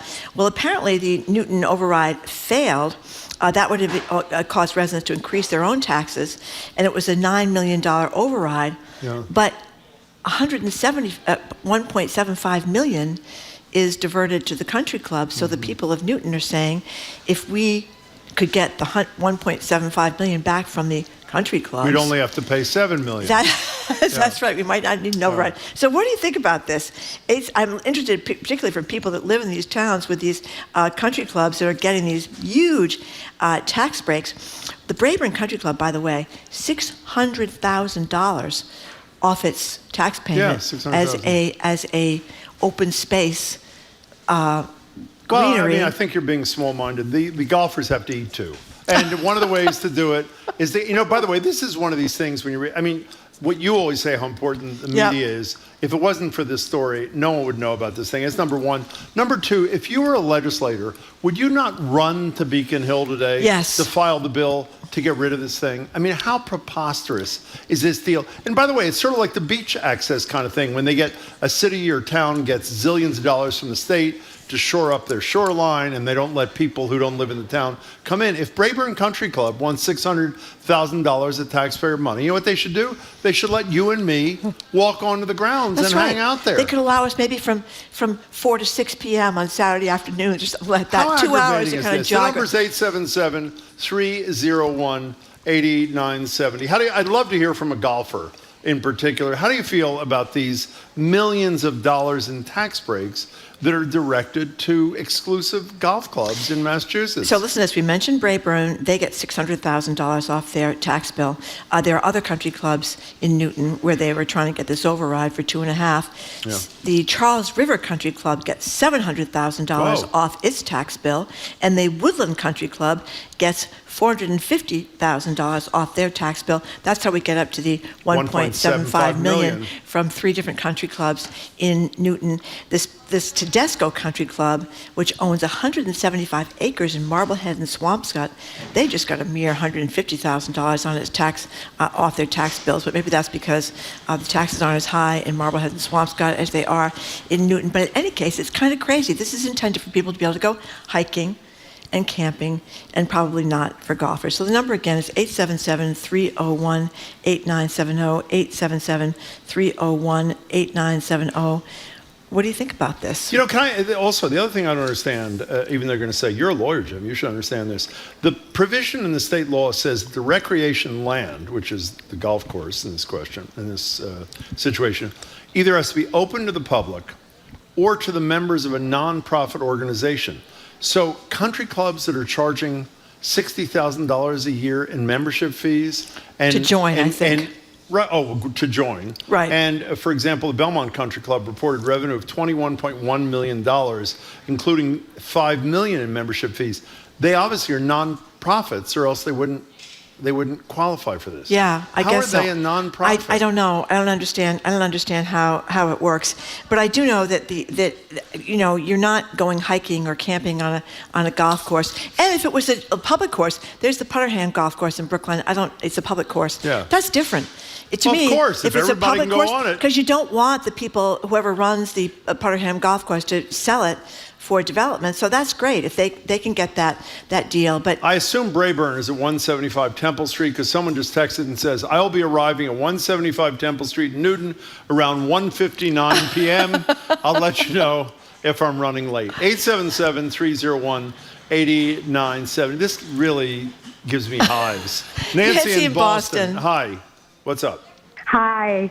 I brought my children up in a home that was within walking distance of Woodland, Brayburn Golf Club. Mm-hmm. And for a couple of years, sledding was allowed until they fenced the whole thing off, and then nobody could access the sledding hills. In addition, Woodland refused to clear their sidewalk along Washington Street, which is right near the Woodland T station. And I spoke with the president and said, I know you have the equipment. Couldn't you just clear the sidewalk so that citizens aren't walking? Oh, what did he say? No, we can't do that. That's not our responsibility. Yeah. I said, just be a good citizen and use, we know you have the plowing equipment. They had no interest in making it safer for the neighbors. So they were, if possible. Well, they only got $450,000 of your tax money. Don't worry about it. So, Nancy, have you spoken, since you're a doer, have you spoken to any of your elected officials and asked them what they plan to do about this, or haven't you done that yet? Well, I moved to Boston. Well, that was a good response. Yell at. You showed them, didn't you? I'll tell you. Hey, Nancy, thank you for your call. That adds a little picture. It does add a little something. And a couple of our texters are pointing out the ecological problems of golf courses using an astronomical amount of water and an astronomical amount of fertilizer. Great point. Here's Paul from Somerville. Oh, that's the wrong one. Oh, no, well, Paul from Somerville says, we're lucky Trump doesn't own the golf course. There would be a wall with a pedestrian toll gate at it. And several people, like I said, are pointing out the environmental problems from there. Listen to the way this Globe story starts. The Brayburn Country Club in Newton, a gem in springtime, bucolic rolling landscape of green, where for princely sum members can enjoy an oasis of open space.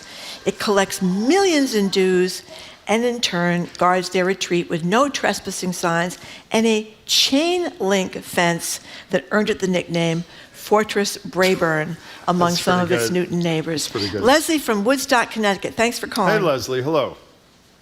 Hi, I'm glad to be on. We're glad to have you. I grew up on Fuller Street, right next to the Brayburn Country Club. Oh, and how was that?